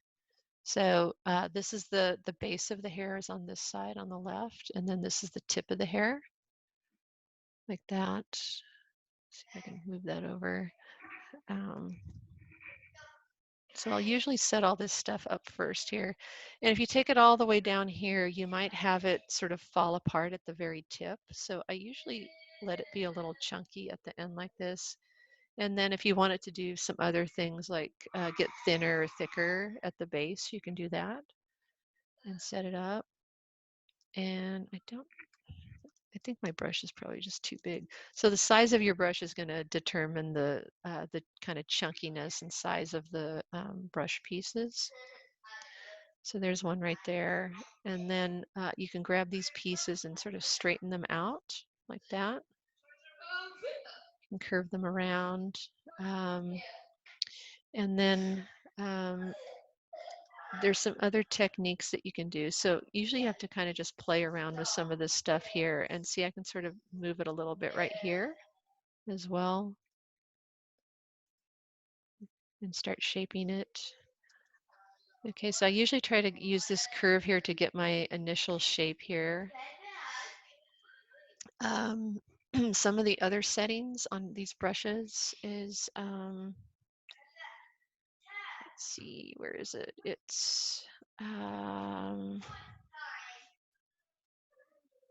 depth. So this will determine like how deep it goes into that little hair piece right there. So if I do this, it's going to go below the mesh, so it's going to push it way in. And the higher I bring it up here, the more it's going to like rise like over top of this little piece here. So if I do another one, you can see it's kind of sitting off the surface like that. Okay. And then pull it back like that. So you can kind of come in here and push it in back into the surface, but usually what you want to do, unless your hair is kind of sticking out like that and you want some space, you want to keep it a little bit more like snug to the surface like that. Okay, and then another setting on here is, let's see, where is it? I think it's picker. Yeah, so under picker, there's these two settings right here. There's once Z and then I think continuous Z. These will determine whether or not it like sticks to your head. So see how I'm able to like do this and continue my line down and then it comes off the hair. So this would be for like longer hair and ponytails and stuff, or spiked hair. You know, if I want to go up with spiked pieces like that, I could, you know, do something like that. So it comes off the skull. It starts on the base of the skull and then it will come off. Under here, if I do continuous C, the curve is gonna stick to the character's head. So this is more for like short hair or keeping it more confined to the skull, like that. Okay, and you can come in here and sort of pull these off as you want to, but it's just, it won't. So if I try to do this and pull down a piece, like I did here, it won't do it. It's trying to look for a surface to attach itself to. So that's sort of the big difference between the two types of approaches to laying down the curves for the hair, is whether it's continuous on the skull cap or it's once, which is, I guess that's just their terminology for, it has one starting point that's connected to the skull, and then you can, you know, pull it out and do whatever you kind of want with it. Okay. And then once a lot of this is done, so you don't really get into like subdividing the hair, you usually just leave it as is. And then, so once you come out of this mode here and say, I want to start using the move tool, so once I tap somewhere else on here, you can see some of these are darkened right here, so they are masked right now. So just do this, drag in the background, and then I think I actually have to have that brush tool on and just tap off of it somewhere to get rid of that curve, to delete that active curve right there. And then I can use my move tool and, you know, start pushing certain areas around. So see how it's grabbing everything right now? To grab, like interactively grab each individual piece of hair here, these clumps of hair, this mask by polygon group needs to be on, and that's under brush, auto masking. And these two are on right here. So if you drag this all the way up to 100, it will, and you've got your poly groups on right here, you can then come in here, and I've got a really big brush, so that's part of the problem. I can grab these individually, okay, and start working with the different poly groups. So you can see it's grabbing this group here. Okay, so I can start moving it around to the head. But you know, don't get into like subdividing all this stuff and trying to sculpt on it. It will start looking a little weird.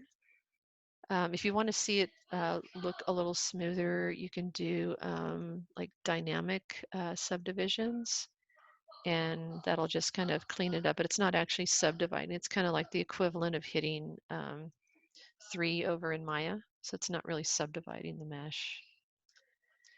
Okay, so that's kind of a quick rundown on some of the settings for getting the hair pieces to work. But just try some of the different, different types of hair, and what happens when you've got your brush size too big like that. That's like way too big. So it'll look more like that. Little pieces. So just try some of these out.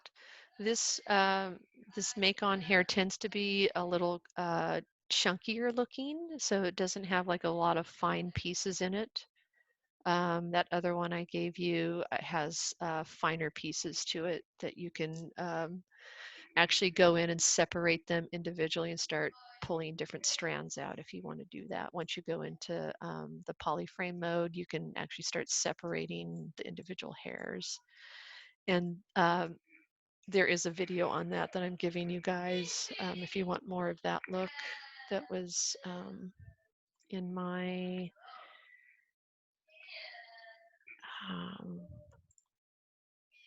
back over here. So let's see if this is going to go open. So if you want something more that has these like stringy little pieces coming off of it, that other hair brush that I gave you guys does that. I think it's the DE hair. We'll do more of this type of strands. So you guys will have this video, a good video on YouTube that I've watched for doing shorter hair for male characters.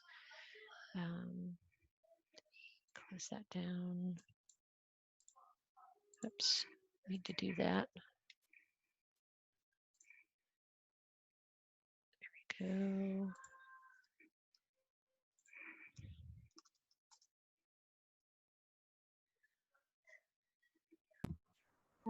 Can I ask you a question, Professor? Sure. What if your character has a shaved head? What brush do you use? So that guy, does he have any little strands of hair at all coming out of his hair? Is he just completely bald? Kind of. It's black, but it's tiny hair. You know what I mean? Like, you know how you shave someone bald and then you still have that like Mm-hmm. shape? He has that. Let me look at him again. I ended up painting it on my character here, the one that's up on top, this Robin Hood character. Like I tried doing stubble on his beard, and it looked weird. It was just too chunky. That's getting more into like doing actual either like fiber mesh is an approach inside of ZBrush that you can do. You can put down these curves and then export them to Maya and then convert them to polygons and then work with those polygons and try to get them smaller and more refined. That's an approach that a lot of people do for like shorter hair or eyebrows if they want the eyebrows to actually look like hair instead of just a solid chunk with some carving into it, some sculpting into it. So I would say just sort of play with it and decide. I ended up just going in and painting stubble in here using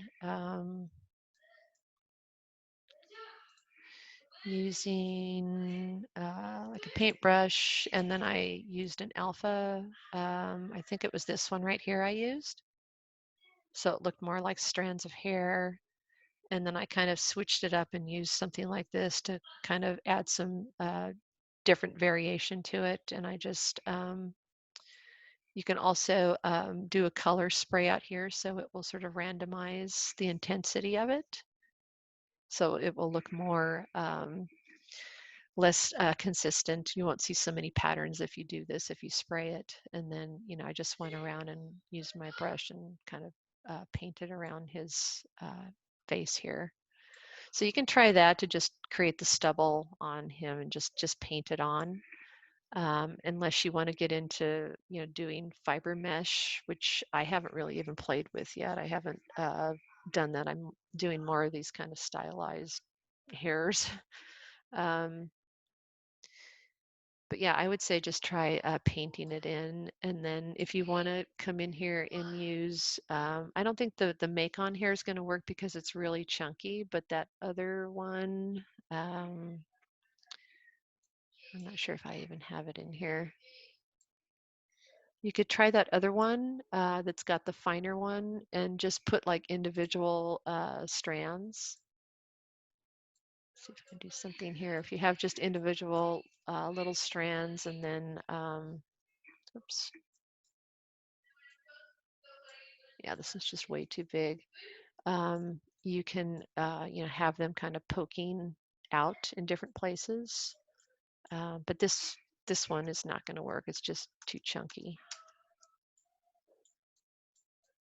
Okay. You can also try just little cylinders too. Just in under subtools, you can append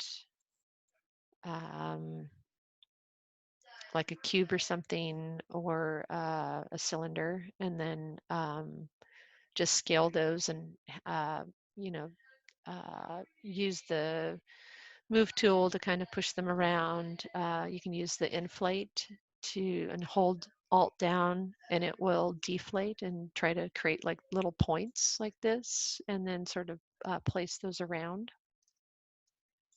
Okay, and there are some automated methods of like scattering things across a surface that I'll try to do some research on,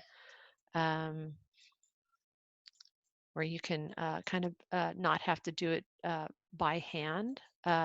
Each and every one, you can like create a row or a patch of it and then have that multiply across the surface and then come back and sort of brush over them just to randomize them so it doesn't look like a pattern, because that tends to look more like a something that you would do for scales or chains or something.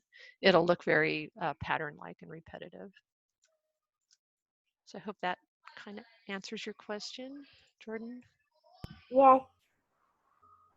Okay, and then just back out here onto shotgun.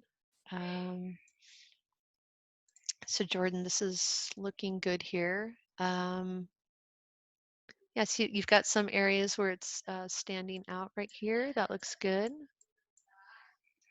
And some other areas that I think can kind of get kind of refined a little bit more, like this is probably sticking out a little too much down in here. And then just for the shape of like how you have his pecs kind of coming down this way and over and then a gap right here. I would try to just maybe like continue this across here or even just straighten it out a little bit more and then angle it up this way, just so there isn't like too much cleavage on him here. And I think you just maybe need to start working on the head here with getting the eyes, the eye sockets built around the eyes, push the eyeballs back in more so they're, more back here. Oh, I'm sorry. I'm not done with the eyes. I just wanted Okay, to show just off my. placed them. I Okay. just wanted to show off my touches, and I wasn't sure when I was doing right, but according to you, I'm doing good. So thank you so much. Yeah, I think there's just little areas that I think you can go in and refine and clean, and that's probably with that clay fill brush, just to make sure there's no kind of lumpiness. Like I see just a little bit too much kind of protruding here. I would clean this edge up across his chest. And then just looking at the differences between your edge quality, like I think these are really nice subtle touches here, but then down here at the knee, it's really sharp. So I would just kind of soften this one a little bit here, just so it doesn't stand out so much, because your eye really goes to this pinch line right here. Our eyes are drawn to edges and lines. So I would just soften that a little bit so it's consistent more with how you have the line quality happening up here on the chest. Okay. Okay. Thank you so much, Professor. Okay. And then Kayla. And then let me just look at your character concept art here.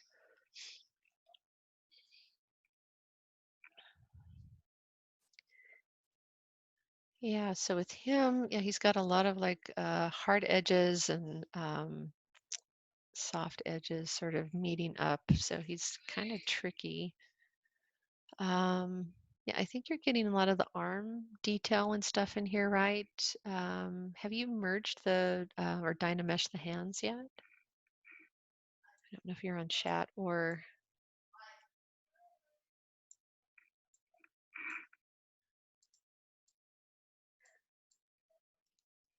see if she's in here. I think not here. Okay, so she gave me her Z tool, so I'll probably just go do a demo on that. And then Sarada, I gave you just a draw over on this to just lean her forward, more like the concept art, because she probably wouldn't be standing up straight. She's, you know, an older character and kind of hunching over here. So just, you know, go ahead and kind of move it more into this direction. And I think that was it. I didn't give any other feedback. Oh, Sarah, so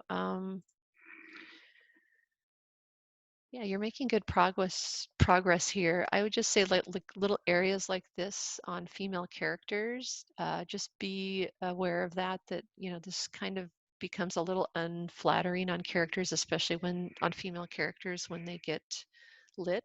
I mean, we're already seeing a kind of heavy transition and shadow happening under here. So I would, and also that it like continues like almost down into this area right here. I would soften this up a little more. I would soften these transitions up here. I think they're just a little harsh right here. Same thing here. I don't think you need all this detail. Like I would just smooth all that out. And then this area right here is getting kind of hollowed out, like dug into a little too far. So I would try to pull this little flap over to here, this part of the skin over, and then pull it over and then have this kind of meet up into it like that. And then this feels like this is sitting like maybe a little too low. I'd have to see it kind of turned here, but uh, this feels like it's a little too concave through here. And then the collarbone, just feel like it should start here and then kind of terminate more right here, not here. Like terminate it out a little bit further. And then with her neck, I'd almost bring it in, oops, here, and then kind of turn it out more like that. So I'm drawing with a mouse here. And then her ears are getting really thick through here. So I would just try to do this really clean. And then I don't know if this was a design choice here, but her ears are kind of sticking straight out from her head. I would try to flatten them out closer or along the skull. So they're in that direction.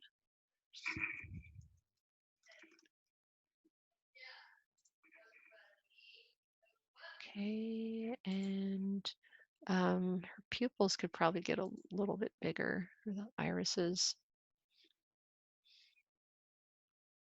Yeah, so again, on her face, I think this needs to get rounded out. I think the ears need to get pushed more flat against the head.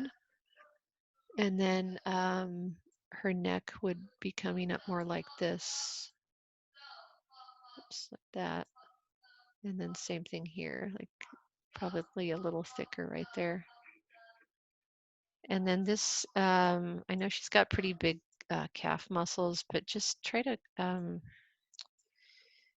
you know, clean some of the kind of inconsistencies here and kind of, can't really draw with this thing. Maybe push this back.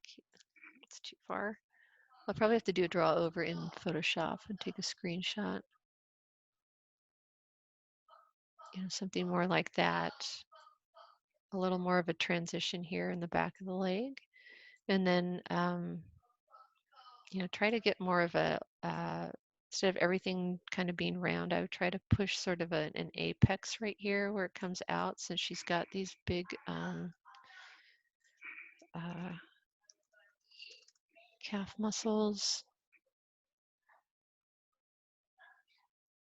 Okay, I think that's in there. Yeah, here's your character. Yeah, so she's got a nice apex right here happening. So I would really try to capture that. Same thing here, like this is coming down really straight, and then she's got this apex happening here. So I would really go back and try to rework some of those. And then, yeah, it looks like you do have her ears coming straight out from the head. So I don't know if that was just how you drew it here, but I would maybe think about flattening those out unless that's part of the character. Okay. And Allison, I think did I give you some feedback on this last week? It just looks like when you dynameshed it that like all of this kind of blurred together here and blended. So Allison said that's the new version, according to the chat. yeah. Yeah, you may just want to, I'm not sure like what you've done with it since then, but you lost a lot of detail with this leg being kind of right underneath the character instead of angled out.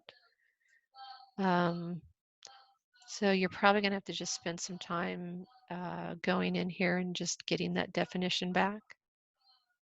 And then it feels like it needed to be out kind of more like that. Okay. And I'm not sure what your subdivision level's at, if it's up real high yet. But you know, try to keep it at the lowest right now while you're sort of moving these things around, and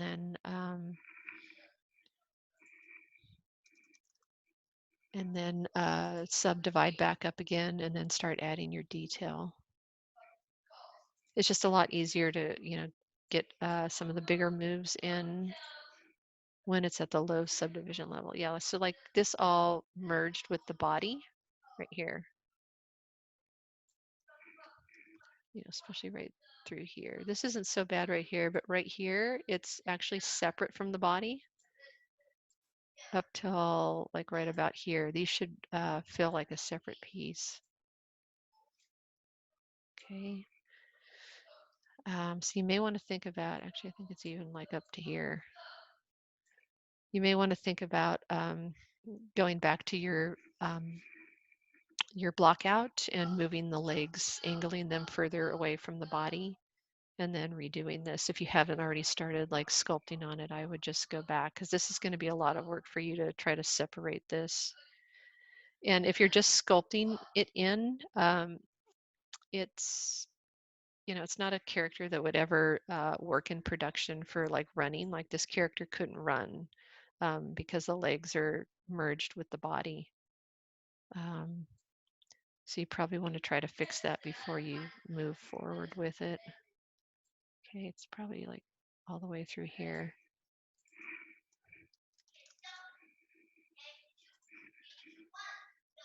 Okay.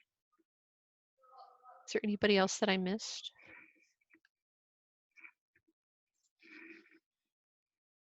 Oh, I was going to do a sculpt over on your character, just to do kind of similar to what I did to Chunlu's, of just kind of cleaning up some of these little areas here.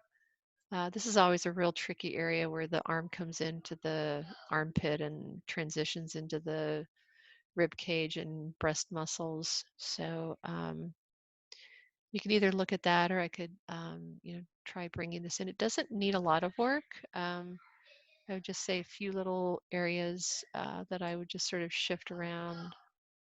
Like this area here, I would probably taper it down sooner, and then maybe make this area of the thigh come in a little bit more, like that. And then you can use that this pinch brush right here, and hold down the Alt key, which will add. It will push it out, and then, just draw down here to create the shin bone and have that stand out, and then kind of knock it down a little bit in these areas with the smooth tool. And yeah, I think that's really this transition right here is just a little, I think it needs to just get a little bit refined. And then it's more of a style choice. But I know our rib cages actually do start down quite a bit lower, but on stylized characters, there's a tendency to like exaggerate and push it up to here. So you may want to just, see what that looks like, pushing it up here, and then, just kind of giving it the same treatment with that pinch tool. But that all looks good. I think it's just moving on to the face, getting the mouth and everything in there and the eyelids, but that looks good.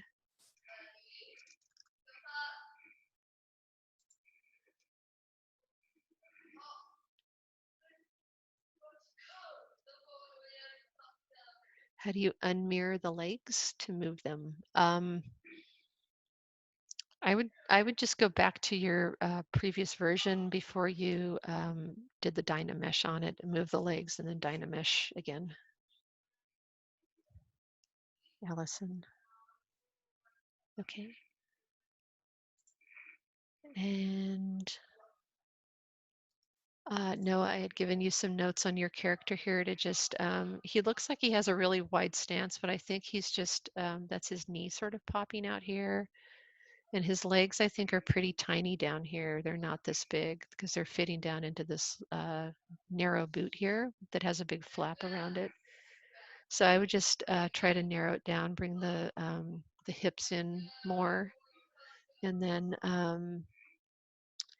he's got a lot of kind of combination of hard and soft edges happening here, that contrast. So just sort of paying attention to that. I know you just merged all of this stuff and Dynameshed it, but just kind of moving into your secondary sculpture. Sculpting the secondary forms is, really kind of honing in on these muscles here with the paying attention to the apexes and where there's a curve and a straight line kind of coming together. And then I think his head is quite a bit smaller. If you just look at the scale of his head to his body, he's got a pretty tiny head and a pretty huge body.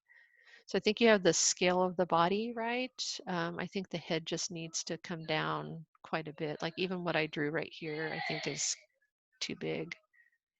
Okay, so maybe just getting it down more into this smaller, this one right here in the middle here, I just kind of scaled a lot of it down and then kept the neck really bulky like you have on the character. I think that's it. Trinity, did I give you notes? I think I gave you notes in the last class. And I think what I might do is grab your character offline and also do a sculpt over on it. But it's pretty similar in terms of, it's got a little bit different body shape and silhouette. But if you look at the this one I just posted here, it's kind of similar to what I did here. This isn't going to run on my computer here. It's maxed out. So any questions from anyone?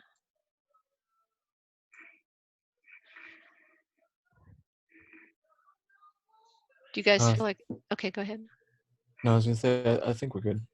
Okay, cool. Yeah, I think you guys have enough kind of going into like the clothing and hair and stuff like that. And again, I'll be spending later today. I've got class this afternoon, my animation class, and then I'll, after that,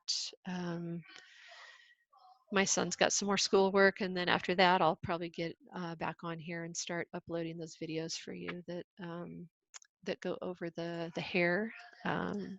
That one out on YouTube is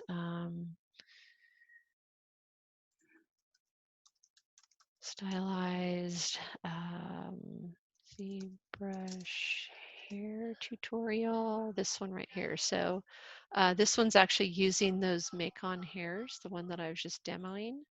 So this is a really good tutorial. She explains things really well. So it's a female model, but this works really well for a male character, any character with short hair. And she goes over in detail more of the stuff that I kind of brushed over, no pun intended, brushed over quickly in terms of settings and stuff. So she covers all of that again in this tutorial. This is actually the one that I watched to learn how to use this this brush, this Macon hairbrush. Okay, so I'll link that out there, but you can also just Google that out on, Google it, just put it in the search here in YouTube and it should come up. And then there are some other ones here. Here's a really good one with Shane Olson doing stylized long hair. Here's some more really simple stylized hair for another male character. Okay, and then yeah, there's just an infinite number of them.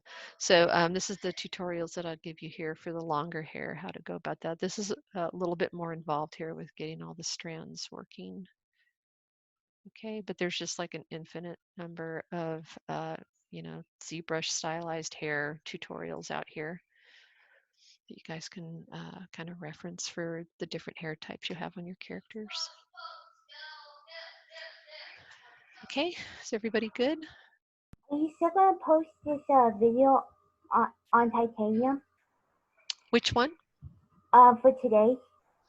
Yes, for today. So it processes as soon as we get off of here. It takes about 30 or so minutes just to process the video, and then I upload it to YouTube, and that's like another 30 minutes of upload time. And then once that's done, I'll grab the link and put it out there. So I'm talking about the Zoom for the Zoom today. Are you gonna yeah. still post it on titanium? Yes, I will. That's what I was talking about, like how long it takes just to process, record out the, it processes the video from Zoom app, and then I upload it to YouTube. So all of that takes a little bit of time. And with my afternoon class coming up at 1:15, it probably won't be out there until early evening. I'll try to get it up there before my class starts, but I don't think I have enough time. It's at least a half-hour processing time because we've got a pretty lengthy video today. Okay, thank you, Professor. Okay. Hey, Carol. My ZBrush trial is ending on May 2nd. Is there a way to extend that? Yeah, so I think a lot of yours will be expiring. The 30 days is coming up. Email Andy. He's kind of oversees our software licenses, and he's already contacted Pixelogic, and they are extending it to the end of the semester. So you'll probably get like an additional 30 days.